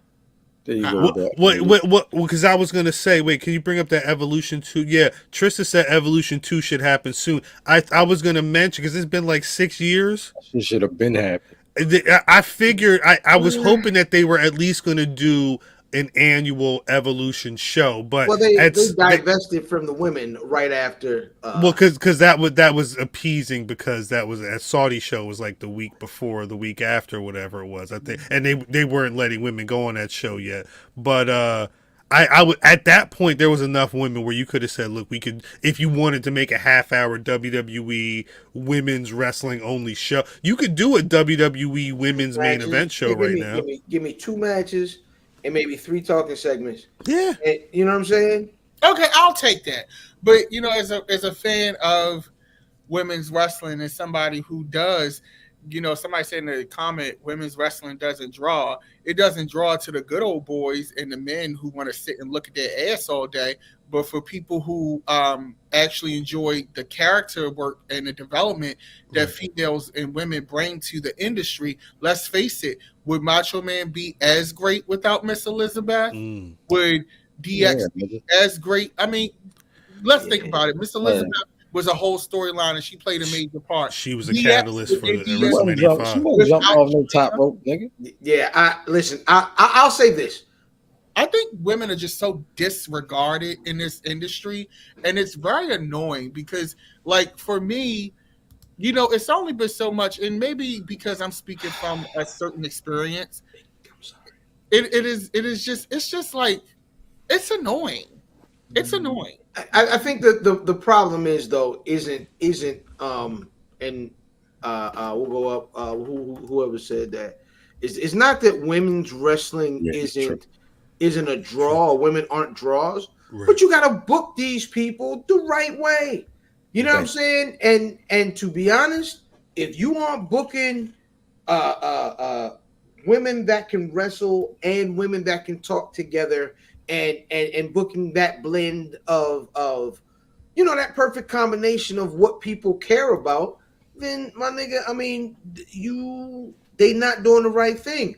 When Triple H was in that press conference and he said, when we're talking about these stories and booking and everything, we aren't thinking man, woman anymore. We just thinking wrestler. And okay. They always say to black people too when we have but now these folks got to now you got to book these folks into something people care about. Because care is like I always say, man, care is the currency past anything. You know what I mean? You could get 1 million moves in, and that'd be cool for the night.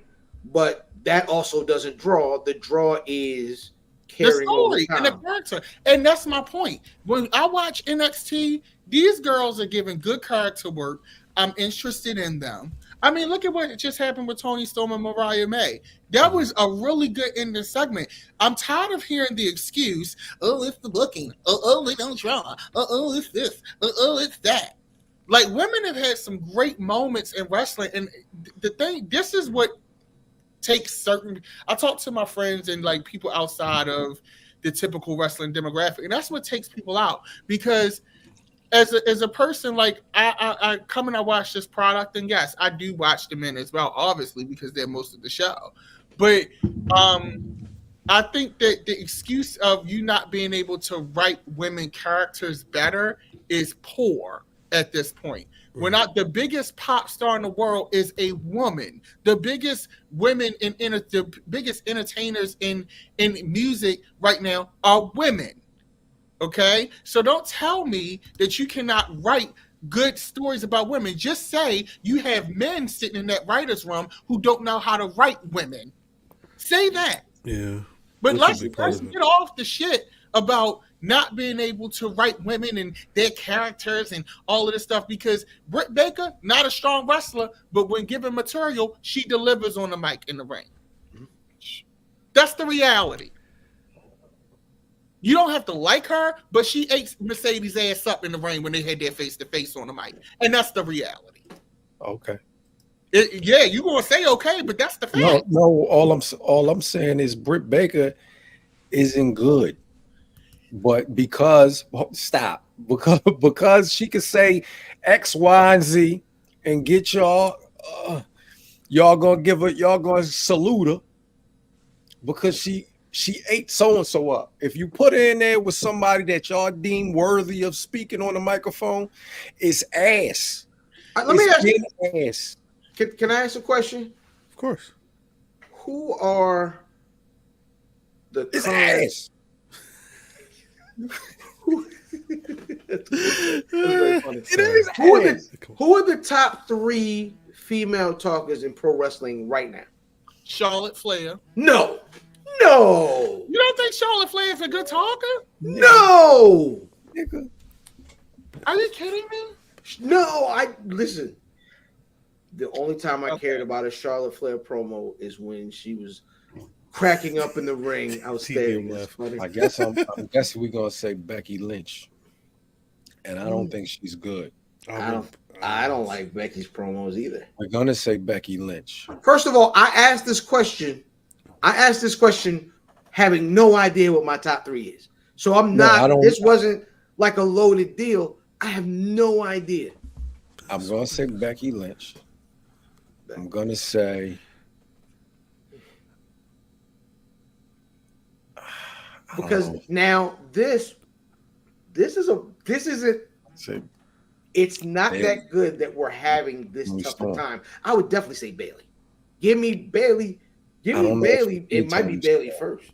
Yeah, give me Bailey over Becky Lynch for sure. Give me Bailey for sure.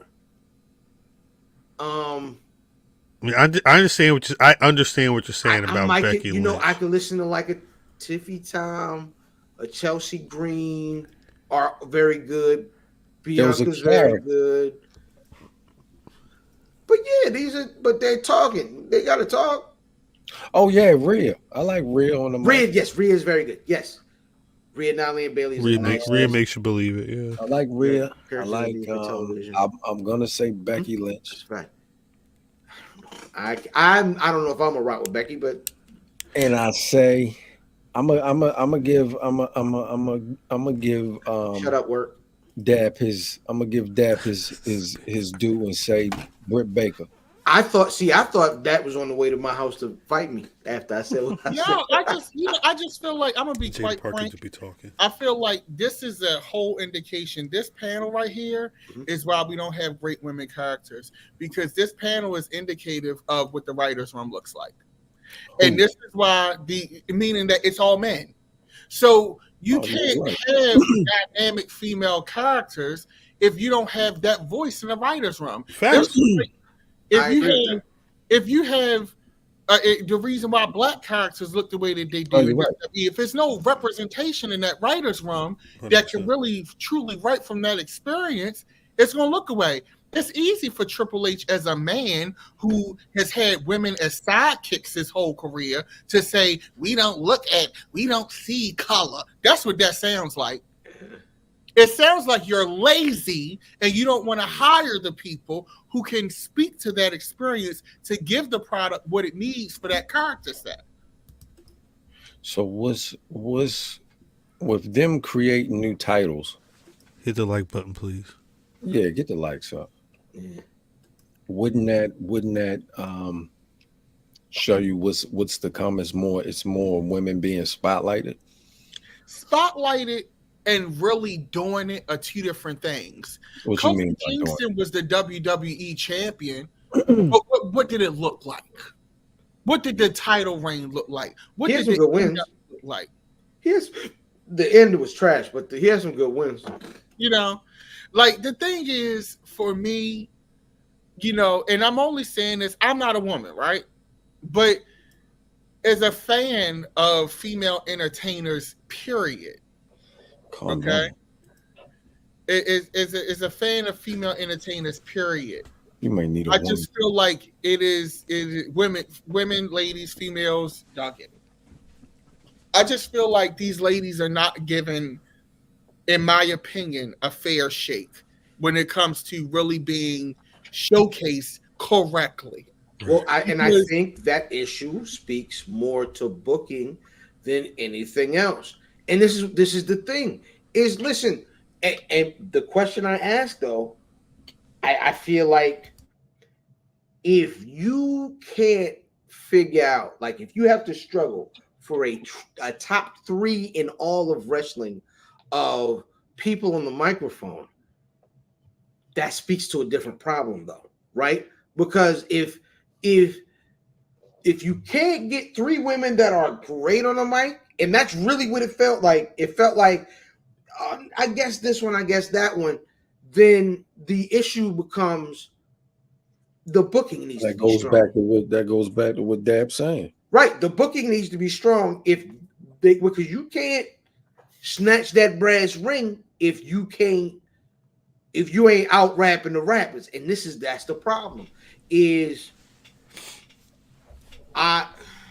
When you talk about like equality and booking and this and that, if you got to be good, right? You got to excel. What Booker T say the main man that year, Big Yo with the afro on Tough Enough that year?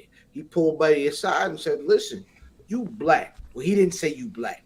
He said, and you black was implied. He said, you have to work twice as hard to get half the stuff around here. He told Buddy that. Eric, whatever main man with the little afro was on Tough Enough. And that's the truth. And it's the truth with the women. And it is the truth with anybody who doesn't look like the status quo in pro wrestling, which is a white nigga. And that's sad because when I feel like people cherry pick things, and it's like, oh, well, we have this, but we have that. That doesn't mean it is great, or that doesn't mean it is sufficient. Like, it means it's better. It just means that, oh, okay, we've checked the box, and it's one of those things that I'm kind of annoyed with Bianca Belair's booking right now, but I haven't really been vocal about it in a public space or on this show because I know that I'm partial because I absolutely love that woman. But I'm not happy with her booking right now. Hey, go Vols. Well, can we talk about it though? Because I feel like that's been, I don't want to say it's been an elephant in the room, but I do think that's been a conversation that's been brewing. Yeah, that's been. I just feel like they had her in the tag team belt, so they checked the box. So now she could say women's tag team champion. So she got that under her belt. Mm-hmm. So we got that checked off. But I just feel like, first of all, I do understand that there's embarrassment of riches when it comes to talent on the roster right now. Mm-hmm. So we have to take that into perspective, right? Because there is a lot of talent, but there are some talent who, to me, are just like they're anchors, and I feel that way about Charlotte Flair. I feel that way about Bianca. I feel that way about Rhea Ripley. These are women. Becky Lynch is an anchor, even though I'm not her biggest fan, but she moves the needle.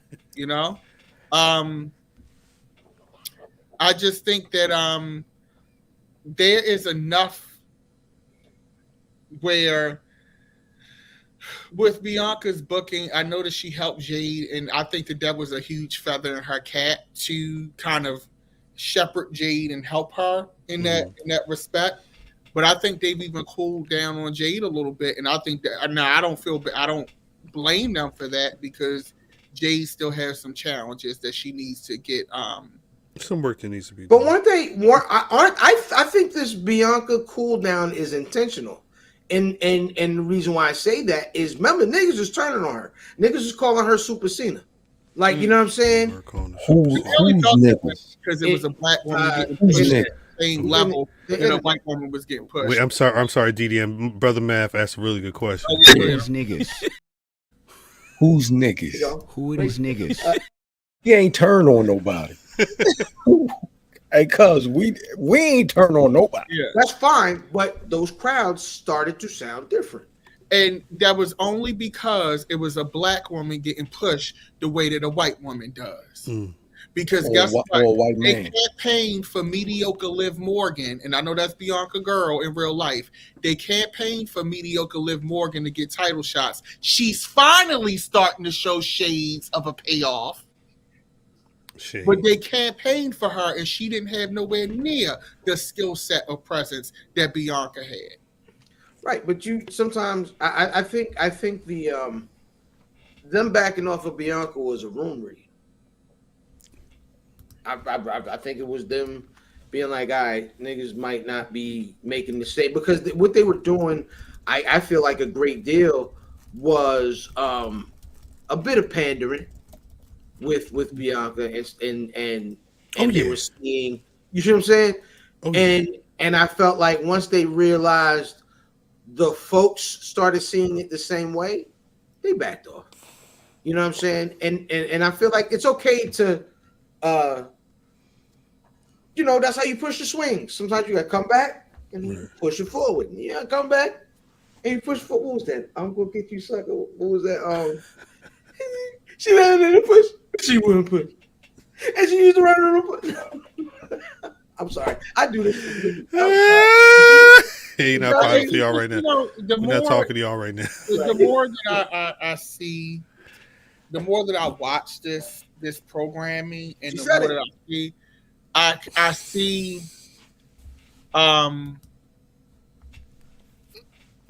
I see why I stopped watching it in the first place. Wrestling? Yeah. In general.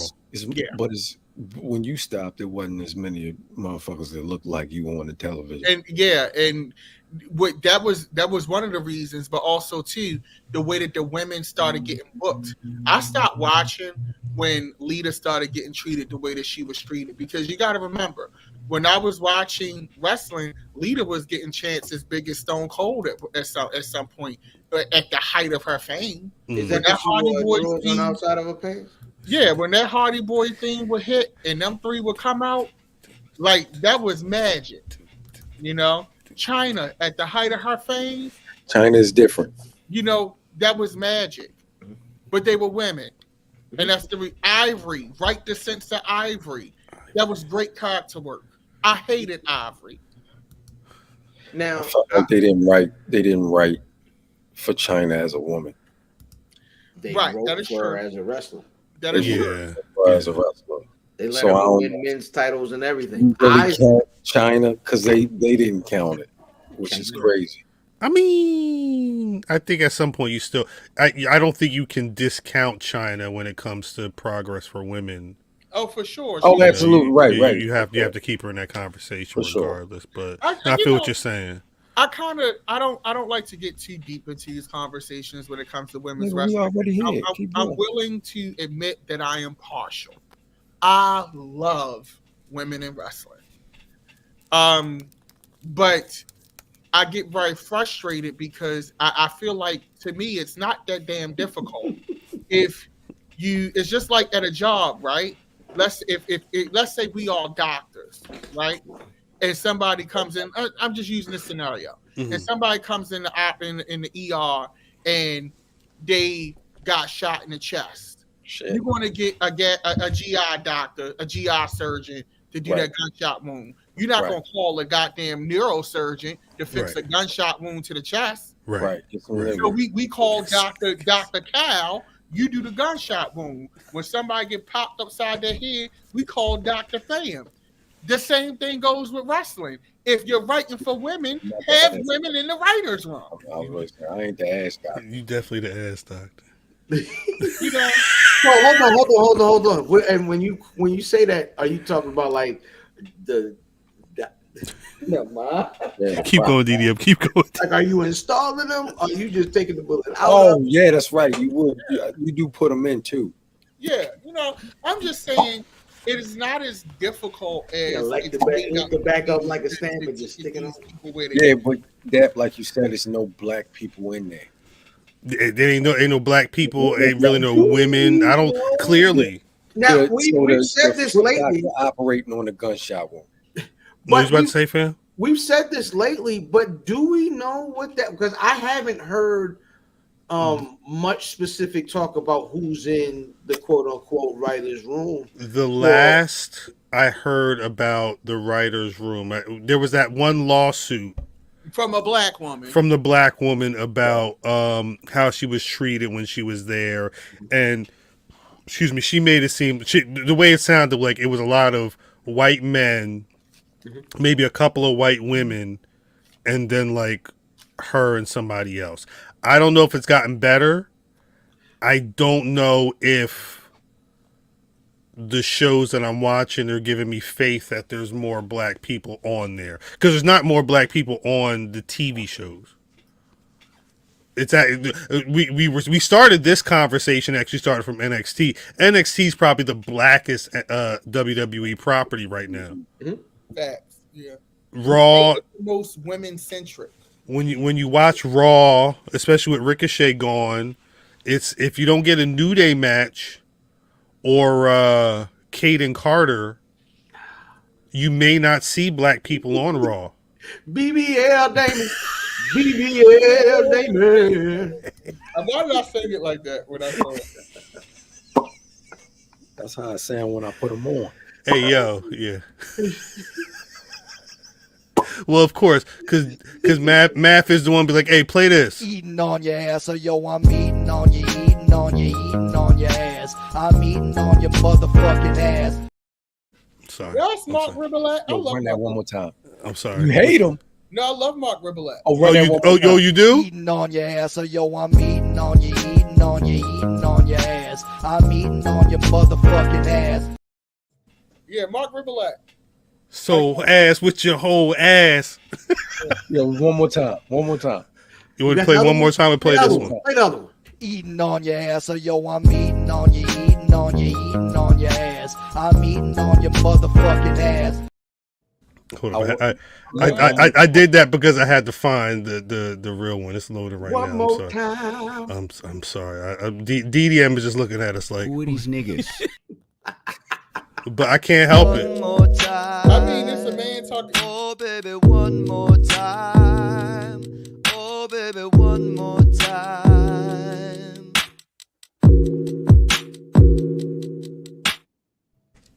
He's probably I gonna. thought you was gonna let it go to the break, man.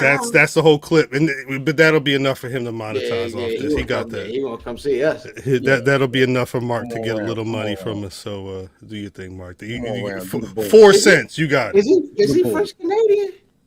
I don't know. Want to Drake people? I only see him in America. I don't know if he's any. I don't know where he's from. That's a French last name, Rebellier. Mm-hmm. There goes Bootleg. intellectual property. You got it. It's fine. One more time. It's Oh fine. baby, one more Oh, time. baby, one more He's time. doing that. Well, I mean, that was pandemic. That was it was a whole different life. Then we really strayed far from Stephanie Vaquer debuted in WWE. We did talk a little bit about Raw this week. Obviously Rhea Ripley was back and she was trying to figure out what TF was going on while she was which is that's always that's the one thing where like if we were role playing my immersion would be broken. Like she been gone for 3 months off of TV.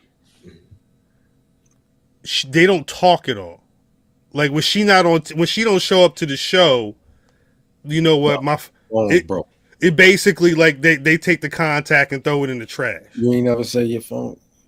My phone did it. You never do that. I just couldn't charge it for 3 months. I'm sorry. Like yo, it got water in it. It was in the rice. I had it in the rice. My mama said put it in the rice. Hey yo, I left my shit on top. Was that in your car, cuz? I don't think so. What? Street, son. God damn. I don't know. Smash burger. You know what that just made me think of, yo? Main man on the moped with them swishy pants. Nigga. Wait. This ain't got nothing to do with nothing. We Wait. was going to Oh, you're telling the story. I'm Yeah, sorry. yeah. I'm sorry, Didi. Just Yeah. rock with it. we going to the sneaker joints on Frederick, like 45 minutes away, west. We due west. So it's 2 carloads full of niggas. And we didn't gathered up the folks and we ready to head down road. Get some sneakers. Yes. Okay. Social studies and what was the other name of the other spot? Pit Crew and Social Studies was 2 ill spots. So we about to leave out and we in a neighborhood. And a nigga is in front of us, and he got the swishy pants. Like if he was walking real fast, go like you know what I'm saying. He on a scooter, and he see us ready to move out, so he hurry up and try to jut out in front of us. And he put the whole on the ground.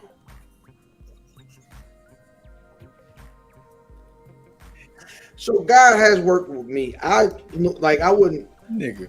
The way I laughed, Nigga, it was dead silent in the middle of the day because you didn't know if he was dead. Oh, right? But he got up in a manner. You know how you try to like assess things, right? When he started patting, I said, "Oh, he's fine." Like, you know what I'm saying? Like, listen, he good. No, he good. He good. It's so funny. I'm sure the swishies wasn't swishy no more. It was definitely holes in them RP55s he had on. And he got up off that scooter. When I tell you the tears he cried. I'm sorry, y'all. The tears, the way this nigga fell off the bike with them swishy. Sorry, y'all. Oh my god. Did they swish when he flew? No, they caught a little bit of air. They caught a little bit, but he laid it down. He didn't fly off. He just laid it down. He kind of slid, like he like. Oh shit! Oh, yeah. How far? Like feet? Nah. Like a foot. He wasn't going real fast. He just tried to get around up. I know that shit. You know, that foot hurt. You know, scooter don't catch that much speed. Yeah, but that's abrupt. You know what I'm saying? It was enough to fuck those swishy pants up. That motherfucker down, boy, we cried. He had to shoot them swishy pants. We laughed all the way to Frederick off that nigga, man. Yeah, we cried. Wait, so y'all? We still went and got our sneakers, yes. So you got? What was? Did y'all have an interaction after? No, man. No, y'all saw him fly. Y'all started laughing and said, "All right." The sunroof was, and the sunroof conversation is what made me think of it because the sunroof was up. He definitely heard me laughing at that. Yeah. Definitely heard me. I'm sorry. He should have just waited his turn. But so that's a fact. You should have waited and not try to get in front of the car. He should have waited his turn. It's crazy. Hey, next time y'all niggas see, yo, shout out to brother Sham. Next time y'all ask that nigga about that story, man. Shout out to Sham. Shout out to Bro Maul. About swishy pants, yeah. Shout out to Malls, man. But Cal, it is possible for somebody to lose their phone, not have service in the arena. It's possible for your phone to die for 3 months. If you off TV, I think they cut your phone off and like as soon as the TV turn off, they phone turn off. Oh, so they when you sign a WWE contract, you got to sign saying, "Hey, I'm taking my phone service to wherever WWE's got it. They control your whole situation." What's that little thing that be talking to Bianca Belair? That little the cricket commercial. The little cricket. So you go to WWE, you immediately get a cricket phone deal. My WWE cricket minutes is out as soon as Raw go off. They got listen. Remember how after 9 you had to make your calls? Like you can only talk to a nigga on the WWE cricket on Monday nights from 8 to 11. We can only talk when Raw is on. It's off. Yeah, WWE cricket phone is the name of that episode. That's what happened for 9 months, 3 months. It's interesting. I like that she's back trying to get the business. I don't know if they're going to have her and Liv touch. No, you can't have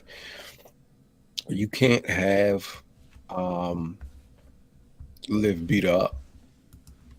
That's not going to happen. I wouldn't even believe that. My bad. I spoke wrong. You can't have Rhea beat her up. Oh, okay. And that's we don't believe anything other than that. But what if it was a situation? Because I mean, remember, Rhea was gone because Liv got the drop on her and threw a chair at her, hit her with the chair backstage, and she got hurt.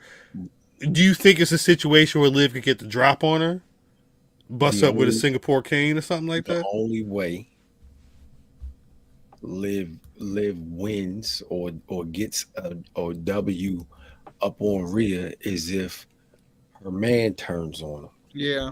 Oh, that's happening. Yeah. I don't think there's any. I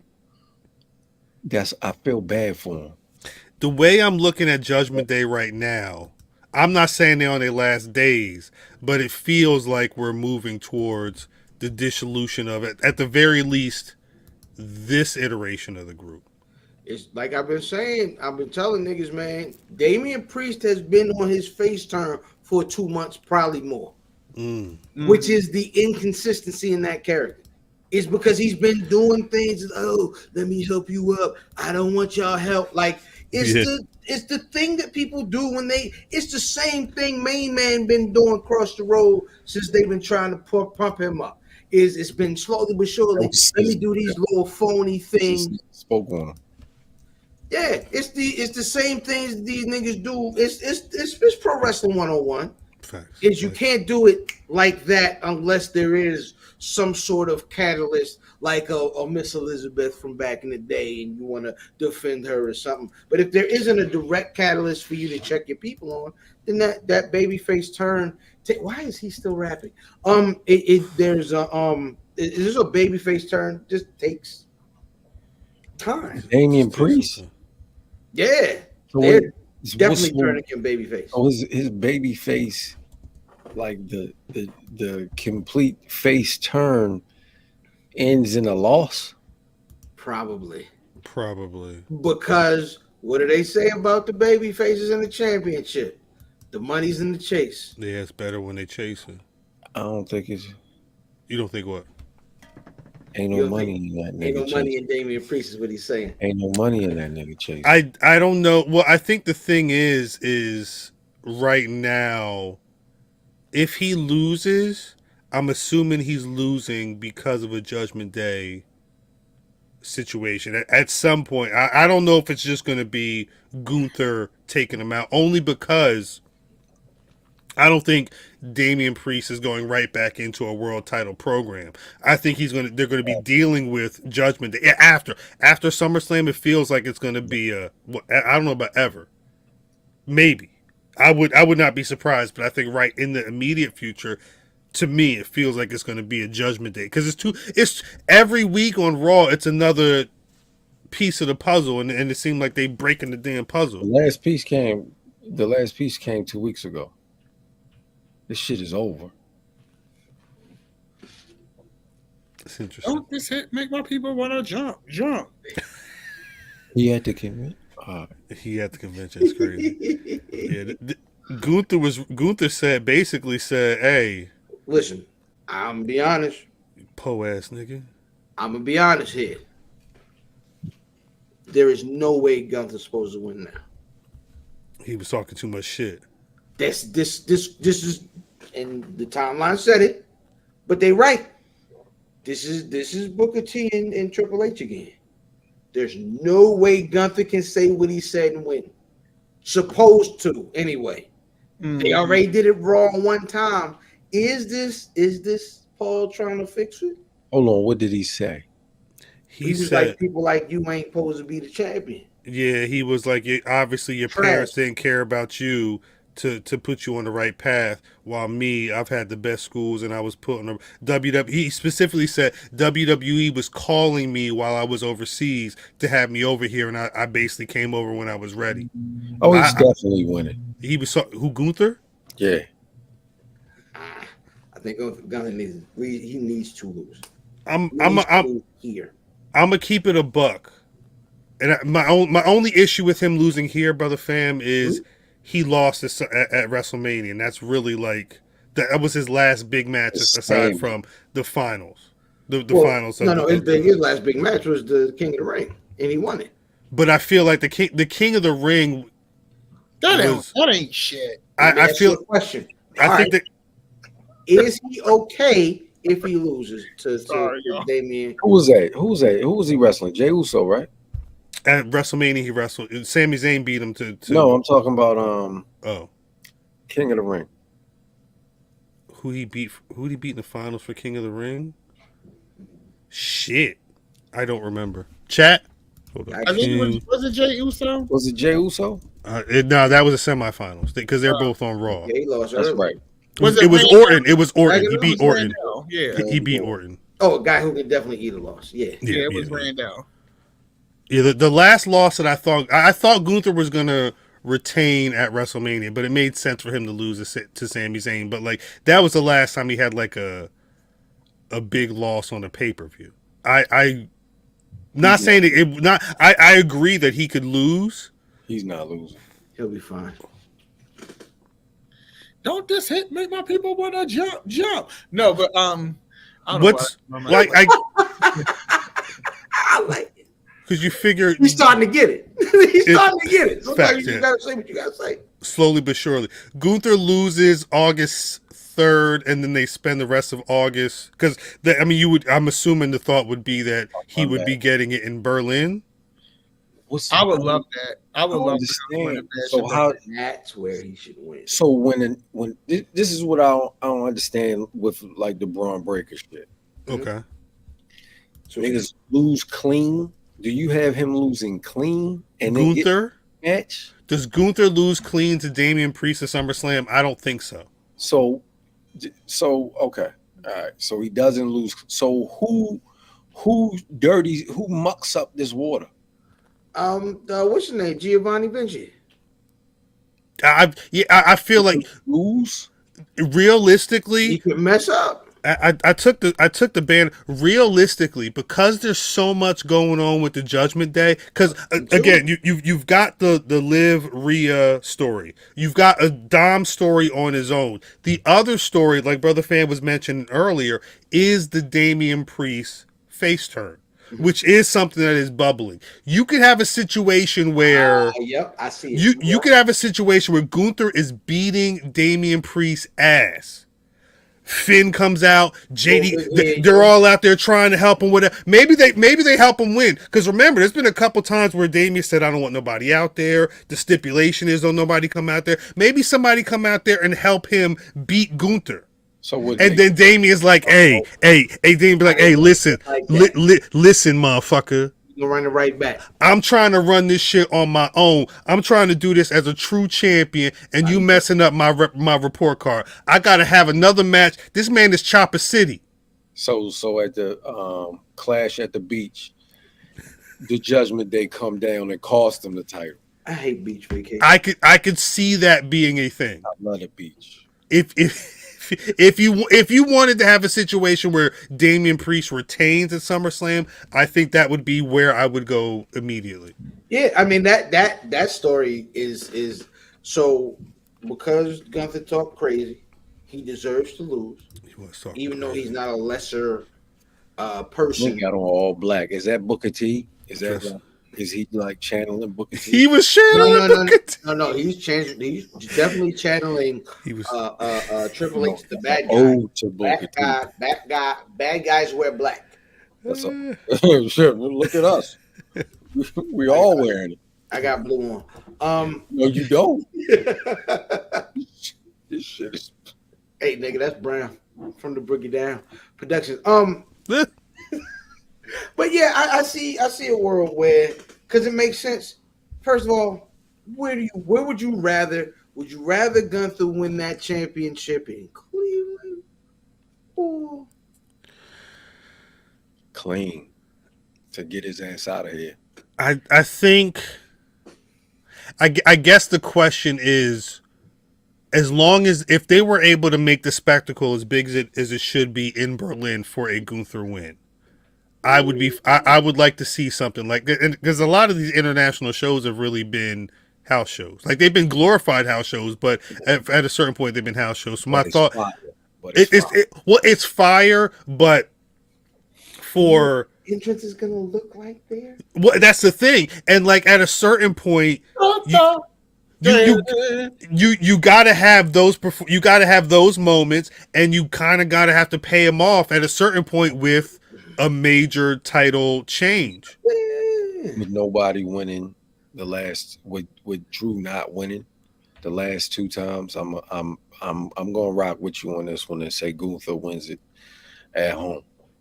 Because the home game. Because what hits a title defense or a title win over there? You know me. A title defense don't hit. It's Gunther though. I'll say this though. Yeah, I saying like Gunther. saying all that, I still want to see it at SummerSlam. So do I. I prefer just like the whole scenario, motherfucker. now, mind you, we've been chatting for a minute, just like MJF sucked the wind out of the sails of out of that arena when he took the title from Will Ospreay. I would love to get that effect at a SummerSlam. I was asleep on that, so I need to y'all to fill me in on how y'all felt about that. And about MJF and Will Ospreay going 59 minutes and 58 seconds to start the 250th AEW Dynamite. yeah. They did their thing. Yeah, it was a great match. I'm not gonna hold you. They did their thing. Maxwell Jacob Friedman shows up at the big show. I fell asleep. Ain't gonna lie. It was good. No, I watched it back when I was making dinner earlier, and it's probably a benefit because MJF, they said that was like his third match in 6 months or something like that. I forget what the math was, but like Will Ospreay having like almost 30 matches in 6 months, MJF has barely been wrestling. He goes out there and wrestles damn near an hour, and it wasn't like rest holds. Like he did. I'm a spoil one thing, brother Mav. There's a point. It started off with rest holds. I'm gonna tell you like this though. 50-some minutes into the match, That last 10 minutes. they pull off a hurricanrana off the top rope, and MJF lands on his feet. Huh. They were really and this is after a little girl was punching him in the stomach. Yes. That was good. That was Stop really good. playing with Maxwell Jacob Friedman. I'm going to agree. The interest. Stop playing with him. Matt, stop playing with my husband.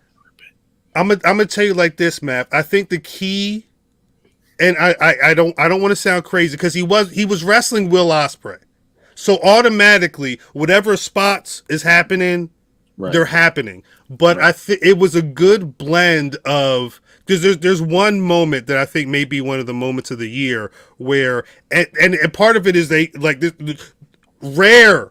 I'm going to put over the AEW TV production crew. Y'all did when MJF was like, I'm so smart, and he's pointing to his head. They had the camera right. He's outside the ring talking about, I'm so smart, I got away from this move, as Will Ospreay is jumping through the ropes to hit him with the hidden blade. It was such a perfectly timed shot. It like the pro wrestling, the ring psychology for knowing where because they were just really, they probably sat wherever for like the last week or two, be like, bet, blase, blah. Like they knew what they were doing when they went out there, but they delivered when they went out there. Let me watch this shit. You should watch it. You should watch it. I mean, you should probably you should watch it with Carol. Y'all should record it. That's probably a great idea. I will say that's all you have to watch it. This show. Lucky but see, this is it sucked all. Listen, first of all, if you get a surprise Iron Man match, you're not going to be able to do anything else in the tour. No. Yeah. No, you're not going to care. Listen, the last 2 seconds of that match is the best swerve on that program. They timed it really well. That's funny. They timed it. That's funny. He beat him with 2 seconds left, right? Yes. Yeah. The official time is 59:58. If you listen to Meltzer and Alvarez, they're going to tell you that it was 59:59. But I watched the end of that match maybe 3 times, and they literally have, because they've got the big screen on, which shouts out that low key, that big screen helped them out a lot in that match. How, if you watch how the match went, that is how MJF ducked that last he knew what he was doing. He synced it. And Taz cleaned it up. But that's hard. They had at the last, they literally, MJF did what he did to get Will Ospreay down for the count, but it was like it was 5 seconds left. He hit him with the thumbs, right? He hit him with the ring. Yeah. He hit him with Will Ospreay down, MJF covers them, but the way you can see them in the ring, but then they also had a shot of the screen with the time going down, so it would like they did a really good job. Dope way to open the 250th episode of Dynamite. How do you feel about what people are saying about that match? I ain't seen nothing. That's why I'm asking y'all. Specifically, what people are saying is it's the best match in AEW ever. The best match in the 6 years is it 6 years ever of a. That's what when they quality match. But so we had some good matches. We had the Danielson match. Mm-hmm. The Danielson, the Danielson Hangman Page. They did two. They had two. They did two matches on TV.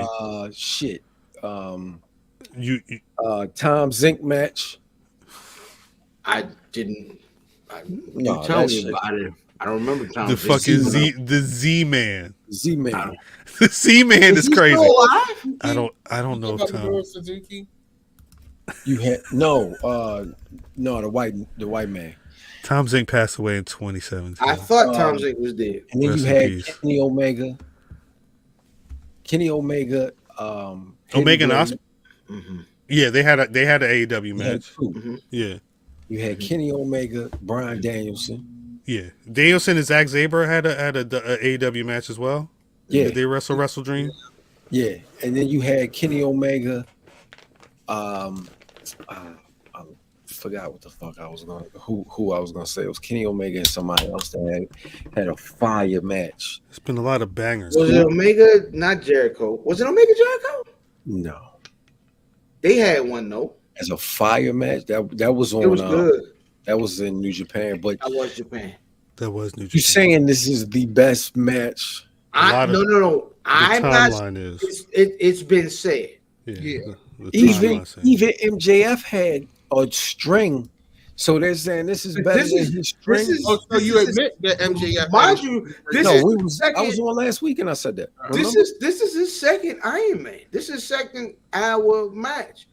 A surprise Iron Man is kind of interesting, right? Because if you're expecting regular wrestling, if you're expecting segment match over an hour, and you're only getting match. I saw a few complaints like, "Yo, this match going forever," and then when 45 hit and 50 hit, oh, these niggas going an hour Broadway. It's gonna be a no decision, and I love that because they knew that people were going to say that. Right? Yeah, they knew what they were doing. I fell asleep, woke up, and it was still on. I won't say I won't commit to saying this is the best AEW match of all time ever. But I don't know if there is an AEW match that did as many things as this match did. You watch the beginning of this match. It is an MJF, I'm a bad guy, tell the story a little bit slow, bring it along. The last 10 minutes of that match, I put up with anything I've seen all year, though. So let's say, remember, it was that Fire Lucha Bros, the cage match, Mo and Joe Buck match from one of them pay-per-views. It was fire. They got They've had some extremely great matches. Yeah. MJF this is a must see. I'm gonna have to watch. You should definitely watch. I don't know where it's gonna rank on your scale because again, there's been a lot of rap. But I think I ain't know. Hey, damn, cut it out. I think the key to this match is they blended like as much as Will Ospreay was able to get his Will Ospreay shit in there. They did a lot of MJF stuff as well. Maxwell is a masterful storyteller in ring. I love the stories that he tells. He gets you invested. You know, for any doubters in MJF, does he always hit the mark? No wrestler does. But Maxwell Jacob Friedman is great. And he's going to be in this business for a long time. He surprises me. He surprises me a I'll lot. take that from you. He does surprise me. DDM, I was going to say this is progress. So This at no is point in this is time- progress. No, Yeah. I was rocking with him during that string. When he That's when he had him and Darby did And I what they was did. like, that alright. time. Alright, I give you this. This nigga's wrestling right now. At no point in time did Will Ospreay stuff get like, oh, okay, well, we've seen this before. I'm tired of seeing this. In that match? Yeah. No. Well, that's what I'm saying, because it's not a Will Ospreay match, and it's also not an MJF match. Like That last 10 minutes was very Ospreay, and I think the impressive part is MJF was Ospreay with Ospreay in the last 10 minutes. Yeah. But That last 10 minutes I promise you was insane. But I think the thing is that's 10. It's like it's a 59-minute match. I think there's so much that they do. There's so much that they get to do in that, in terms of more 5-6 star shit, more sports entertainment. Like they really run the gamut of what the AEW matches are. Yeah. So the rest of the show wasn't good. I fell asleep during that match. After that, So Schiavone was so. No, I was up when Schiavone was wild. Yo, all right. Can y'all explain that to me? I sent the message and was like, yo, what? So He was Mariah May was out there as Toni Storm, and she was soaking in the hate. She was just standing there, and people were saying whatever they want to say. And then at some point, I guess it got to be too much with Tony Schiavone. He said, what did he say? Speak up, bitch. Speak up, bitch. And Excalibur and Tat, they were like, hey, bro, what the hell's going on here? Tony Schiavone, first of all. Are they? If they listen, Speak up, bitch is crazy. I feel like it was planned. Like he said, he was going to say Speak that. up, bitch. I would much. He talks like that. Wish he was off the cuff, and even the truck was like, Tony was like, oh. What? All right, so speak up, bitch. Earlier, actually during the Will women in the writers' room. Yes. Well, this was the thing during the how women talk to each other. Because Tony talks the same way about MJF when he's a heel. This fucking scumbag, like he be on that hate shit, and he was gonna start talking that shit during their match, and they slowed him down. But he was only saying scumbag or something. Like what he was saying was nowhere talking about speak up, bitch, or whatever. You know what? I don't mean no harm, but Tony Schiavone looks like a serial killer. I was thinking about it because he did no shit, and I love him down, but it's given.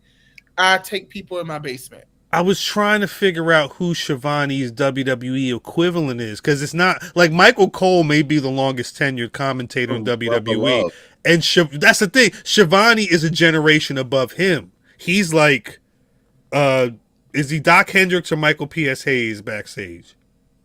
Like he's that era. Is that he's listen? Yeah, no, that's NWA. The first time, listen. That team is one of the teams they don't talk about enough for me.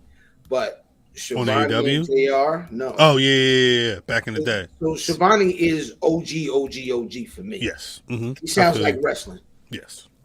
Speak up, bitch. Speak up, bitch. He apologized, but was like a formal thing, or he just it wasn't formal, but he was like, I'm sorry. I just blase blah. Like he was because he did on TV. Oh, in character, it's not like he's been a fan of them until just now. Like he's talked about them and been like, there was like the whole thing with because Tony Storm was like on the table and like that. He was like trying to make somebody asking. I forget what it was, but they've had a thing. This felt outside of. I felt like he was doing too much. Not saying that it wasn't in storyline, but it felt outside of storyline. I felt like he did a little too much. It was overkill. It was insensitive, and not to be. Is that why I enjoyed it? I mean, because it's wrestling, right? So it's all It is wrestling, yes. You know what it was? It felt like something that Tony Schiavone wouldn't do, so it felt out of character to me. And, I mean, to me, it did.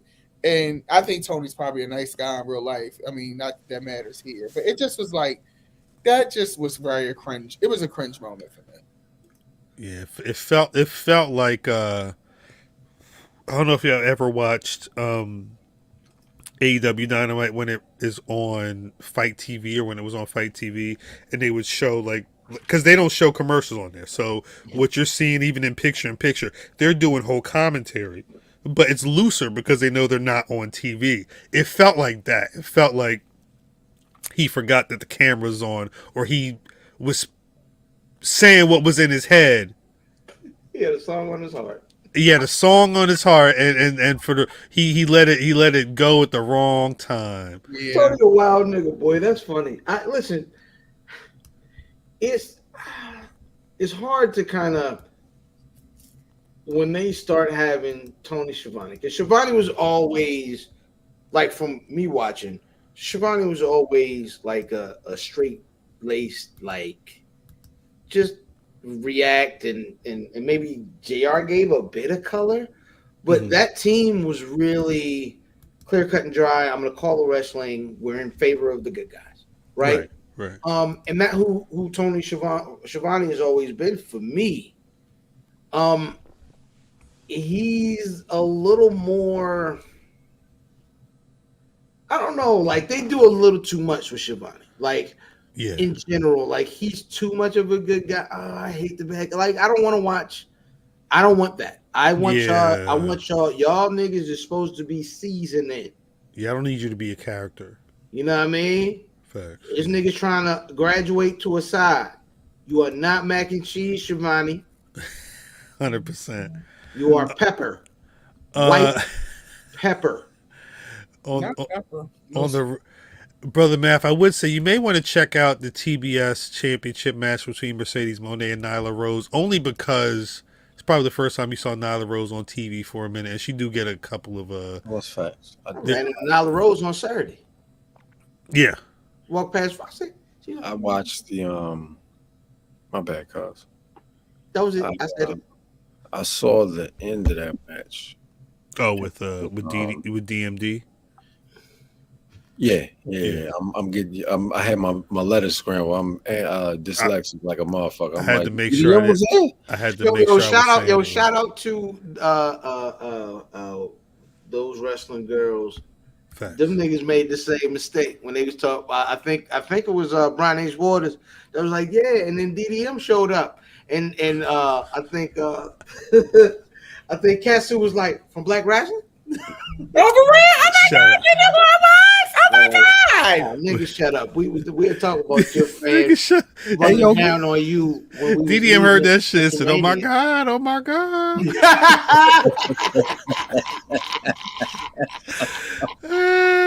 Shit. Was there anything? Yeah, Mercedes and Nyla had a match. It was good to see Nyla on TV. Yes. Like that. Yes. Last time you gonna see her. He only drags her out during Pride Month and during like Nyla's good for getting like maybe one match a quarter, maybe. Yes, one match a quarter. If the Nas the Hoss. Nas is the Hoss of that division. It's good though. There's one moment where Mercedes tried to attempt a move that wasn't gonna happen with her trying to do with the Nyla. Nyla let her know, you wildin'. You got. If you're not seen that, watch that as well. I didn't watch the Swerve Okada match. I watched the end. All right. That shit don't get no play in my. I didn't watch the match. I watched the end. Yeah, I watched it. The problem is that match was supposed to be better, but that match also wasn't. That match wasn't going to be good after that Iron Man match. Nothing was going to be great after that Iron Man match. That room didn't have the capacity. They were dead. Yeah, and they've been doing stuff. Okada is horny for Sasha Banks, which is weird.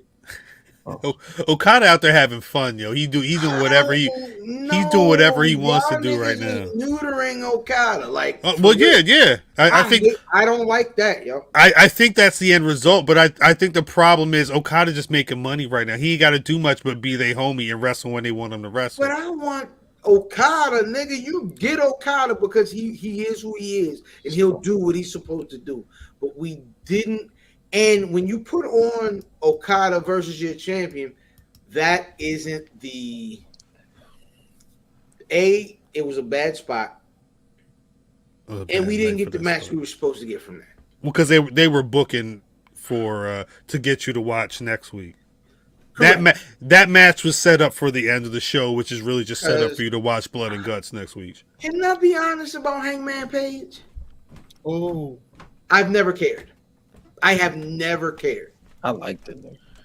I liked him because he was cute, not because I thought he was like a great wrestler or anything. I mean, he was probably a good wrestler, but I didn't. So like 2.5 out of 4. Yeah, Yeah. I've never cared about Hangman Page, and I've also never wanted to because I hate his name. To be honest, He's good. I've always preferred what he does in the ring. The character outside of it has never really been for me. Cowboy shit. Cowboy. Yeah, I'm not in. Cowboy-ish. It's just not for me. It's not for me. But Yeah, I don't think the Okada character comes off well here. that Somebody said I don't care for that racist. Who Hangman Page? He a racist? Oh my god, I got Google. I don't know about that. I think it's I don't just know if- the name. yeah, I'm gonna say it may start with the name. Yeah, Antoine said he hate the name. I think a lot of people like that. I think my thing is just like the MJF Will Ospreay match.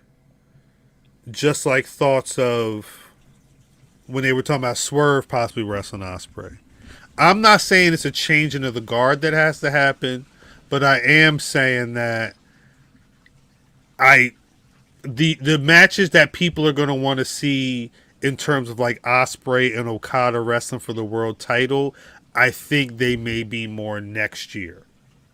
We're not in a transition right now, but they're not ready to take Swerve out of that world title picture, which also I think means that they're Swerve. 'Cause I don't know how often Swerve is going to be wrestling in Okada outside of a Blood and Guts. That's what you do. Are we? Oh, who said something? What you said? Who said that? Not over the. We all looking over Cal said something. What did he say? Nigga, I thought What Ospreay losing last night was a clear indication. Yeah. Of what? The party's over. The party is over. The party's over for Swerve? Mm. Well, but that's at least Mhm. September or October. Can I say the one thing? What you say now, Chuck? I feel like we in danger of Okada turning into Nakamura in WWE. I don't know if it'll go that far. I don't know if AEW will let it. Nigga, I hope not. Well, because I'm only this is what I'm saying though. Hold on, but Nakamura.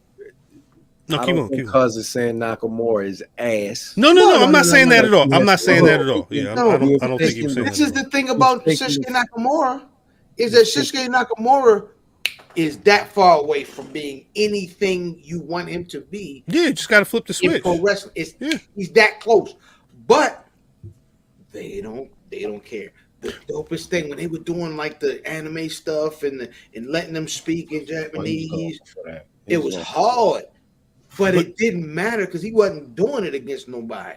But this is what I'm saying. I think in 2024, Tony Khan and AEW, they know. There you go. I got some wrestling figures. We'll show some wrestling figures because they got that at my Walmart right now. It's a bag upstairs. I still ain't got. Is the gummy bears in there? It's a whole. Nigga. It is. I think they have a track. Their track has been too long. It's not the blade, but they've been on some like. At some point, Swerve needs to be champion. And I think the Swerve needs to be champion segment it's got to run its course before they get to the. Because I agree that Okada looks like he's going down a bad road, but I also think that when they're ready to put Okada into that main event, that once they're ready for Ospreay and Okada and them to really take over their main event scene, they're going to treat them with the feeling for that program in those matches, because they're fanboys at the end of the day. They put on Wrestle Dream and all these other shows. They got a whole other show that's going to be happening in the Tokyo Dome next year. They're really about that New Japan fandom life. You don't think that? You don't think they're going to? You think they're going to kill Okada before it gets to that point? They're killing him now. Listen. I don't want horny Okada. Like, I think horny Okada is ridiculous. You're going to get this until he's outside the elite. He's a hot boy. That's his role in the elite, because he can't be bigger than the Bucks. I understand. Hot boys. You got what I want. You understand, right? He got the Lexus Jeeps and the Benz Jeeps with the Lincoln Jeeps and the Okada's a hot boy right now. What's your name? Because I'm impressed. Can you treat me good? I won't settle for less. Y'all go ahead. You cook, boy. Look, he was gonna break his neck. I think if he went 8 more bars, his neck was gonna fall off.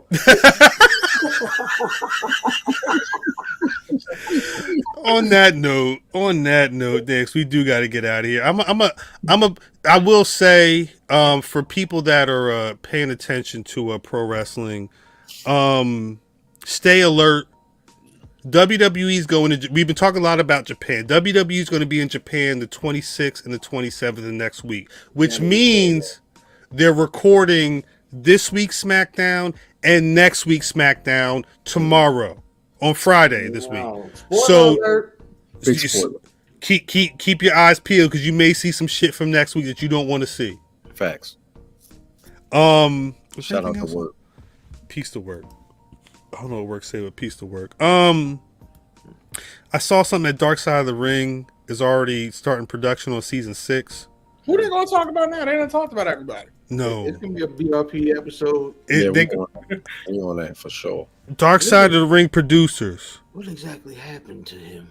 Y'all already had Too Cold Scorpio out for some other shit. I need a Too Cold Scorpio episode.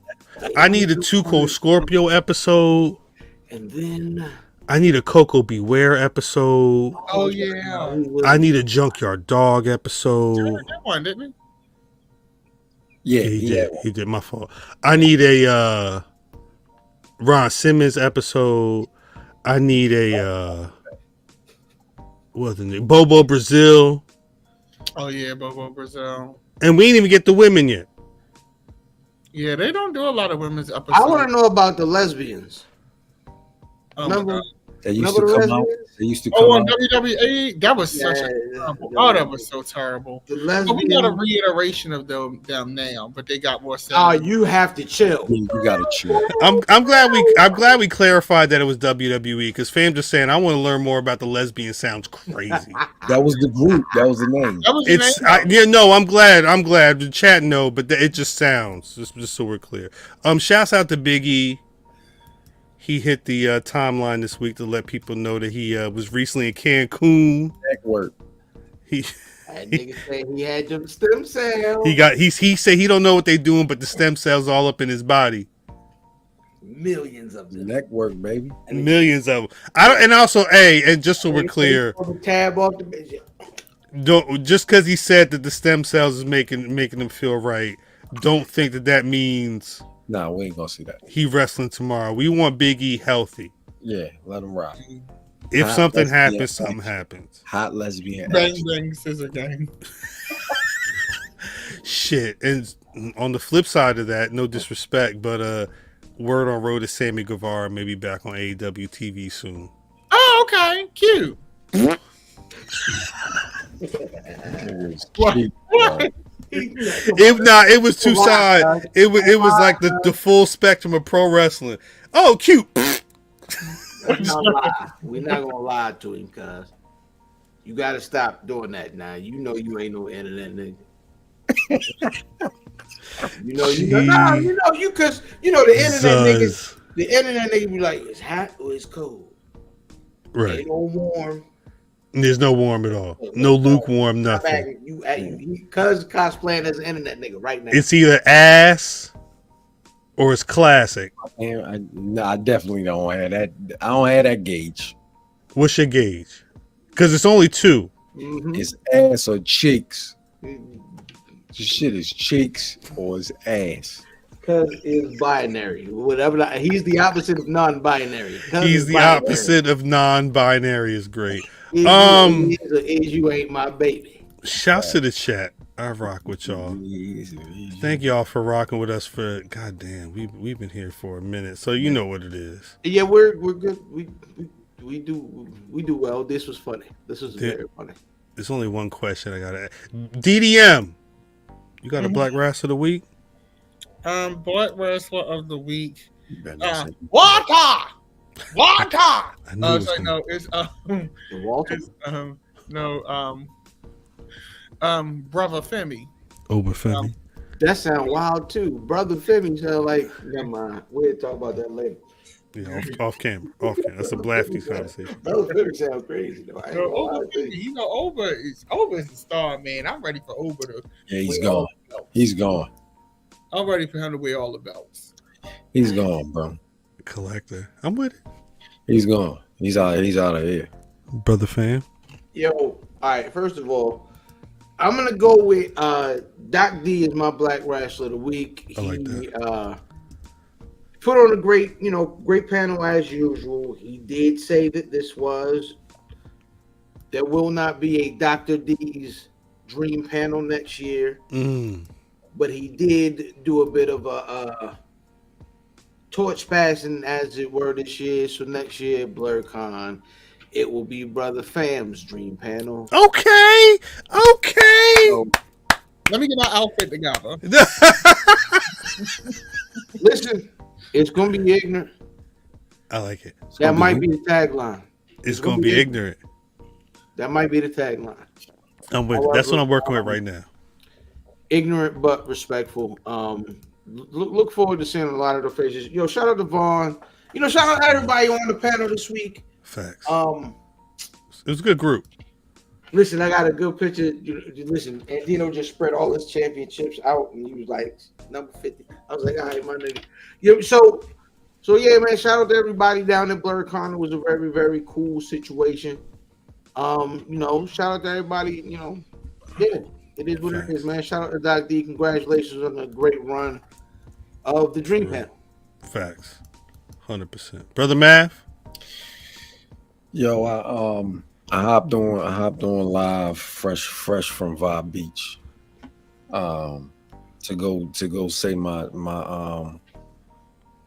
farewell to Brother Maul's big brother. So our big bro Mario Mullen from Vibe Beach. One of the greatest high school basketball players out of the state of Virginia. Go Google him. But more importantly, one of the greatest people, fly guy, super fly guy. Shout out to Mario. Rest in peace, Mario. We love you, man.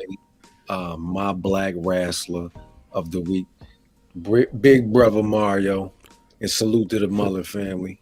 Yep. Already. You already. Already know. Peace. Yeah, shit it is. Gotta re-up. Yeah. My Black Wrestler of the Week. Rekindle. My Black Wrestler of the Week. Only because I wish I could see him in a different light. No shade to the Rascals, but Trey Miguel. I would love for this introduction to this new school of WWE Universe to turn into Trey Miguel wrestling on his own. No shade at all. No, he's fire. I'm going to say this. He's fire. That's not me. I can't, when I see them doing this. Well, they're younger than you. I know.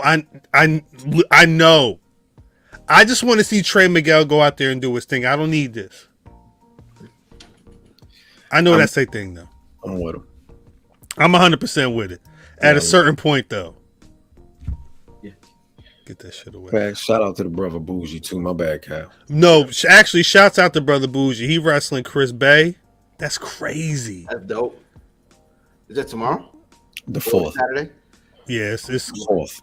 It's SummerSlam weekend. SummerSlam weekend. Yeah, SummerSlam weekend. Smasher Wrestling just announced that the other day. That's dope though. That's very dope. Yeah. Shit, I'm hoping to throw that online somewhere. Bougie moving up to 50, but he it's the summer. It's just the due. The extended summer. He gonna be moving up more. Yeah, that's my prediction for next year. Bougie moving shots. Always. My brother. We got to get out there, brother. DDM. Where can people find you on the social medias, especially if they need to get more about this political situation before the election this year? You can follow me online at Dapper Damitis, my YouTube channel, youtube.com/Secretary of Shade. I will be making a very big announcement about Secretary of Shade that I'm very excited about. Okay. That will be coming next month. Just be on the lookout. Because it's giving national. I will say, DDM. It's good to see DDM get the appropriate respect in this chat, because when you go to the Secretary of Shade chat, they salivate and they ready. No disrespect, they ready for the tea and the takes from DDM. It's real over there. I appreciate you bringing that level of respect to this wrestling over here, brother Fam. Well, congregation, as we about to depart from one another, I would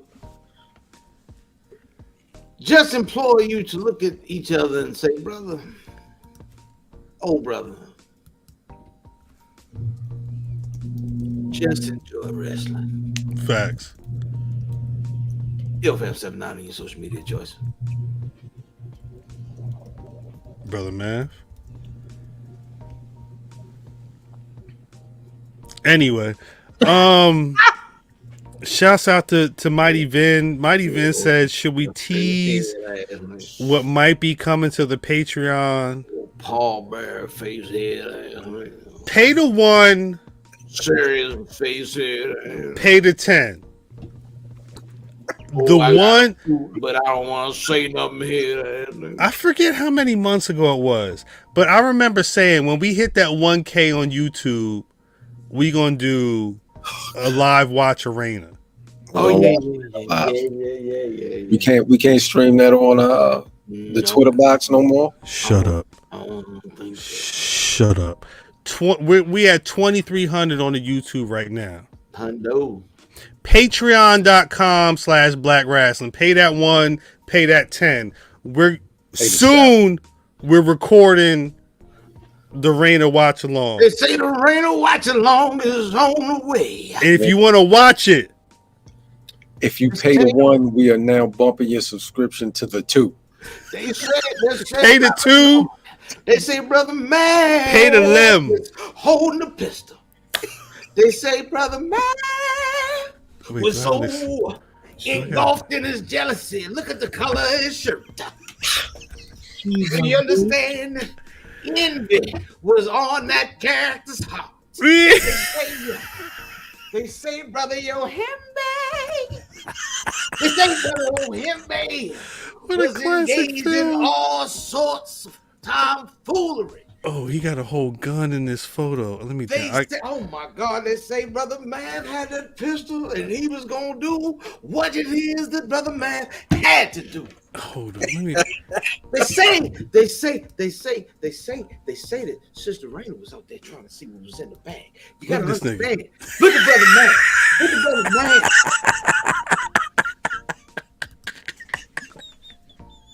Now we gonna pray for whoever Brother Math was pointing that pistol at.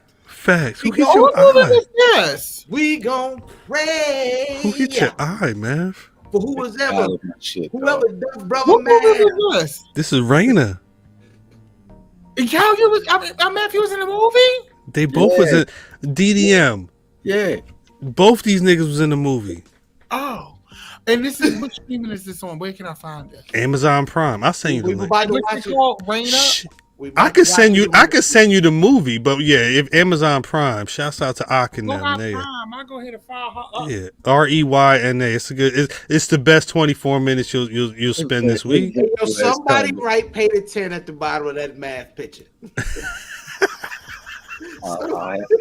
Pay the 10. Pay the 10 for this alone. I need the picture. Send it to me. I put. I got you. More belly. I got you. I got you. That's gonna be my weekend. Why? Let's go. Let's go. At Cal on Twitter. At Black Rasslin on Twitter, Facebook, and Instagram. BlackRasslin.com is the website, and as always, you can find Black Rasslin on Spotify, Apple Podcasts. Just Google your favorite podcast. We should be there. Again, Patreon.com/Black Rasslin. Pay that 1, pay that 10. Soon enough, you're going to see Raina, but you can always see the Black Rasslin Podcast Club, Black Watch, all types of stuff is out there. Just go pay the 1 to see what's over there, and then pay the 10 because you know what we doing. Shouts to y'all. Peace to Mimi. Yes. All maneuvers. Salt. We are working on things. Salt and Pepper will be here again in effect soon. Peace to the chat as always. If you've not hit the like, please do that. Share with your friends. Hit that like, hit that share on the way out. Let them and if know. you don't, your mother. Facts. We out of here. Shouts to y'all. Brother New Jack, please, as always, take us out. Like me or not, I didn't come up here to be liked. I came up here to get paid.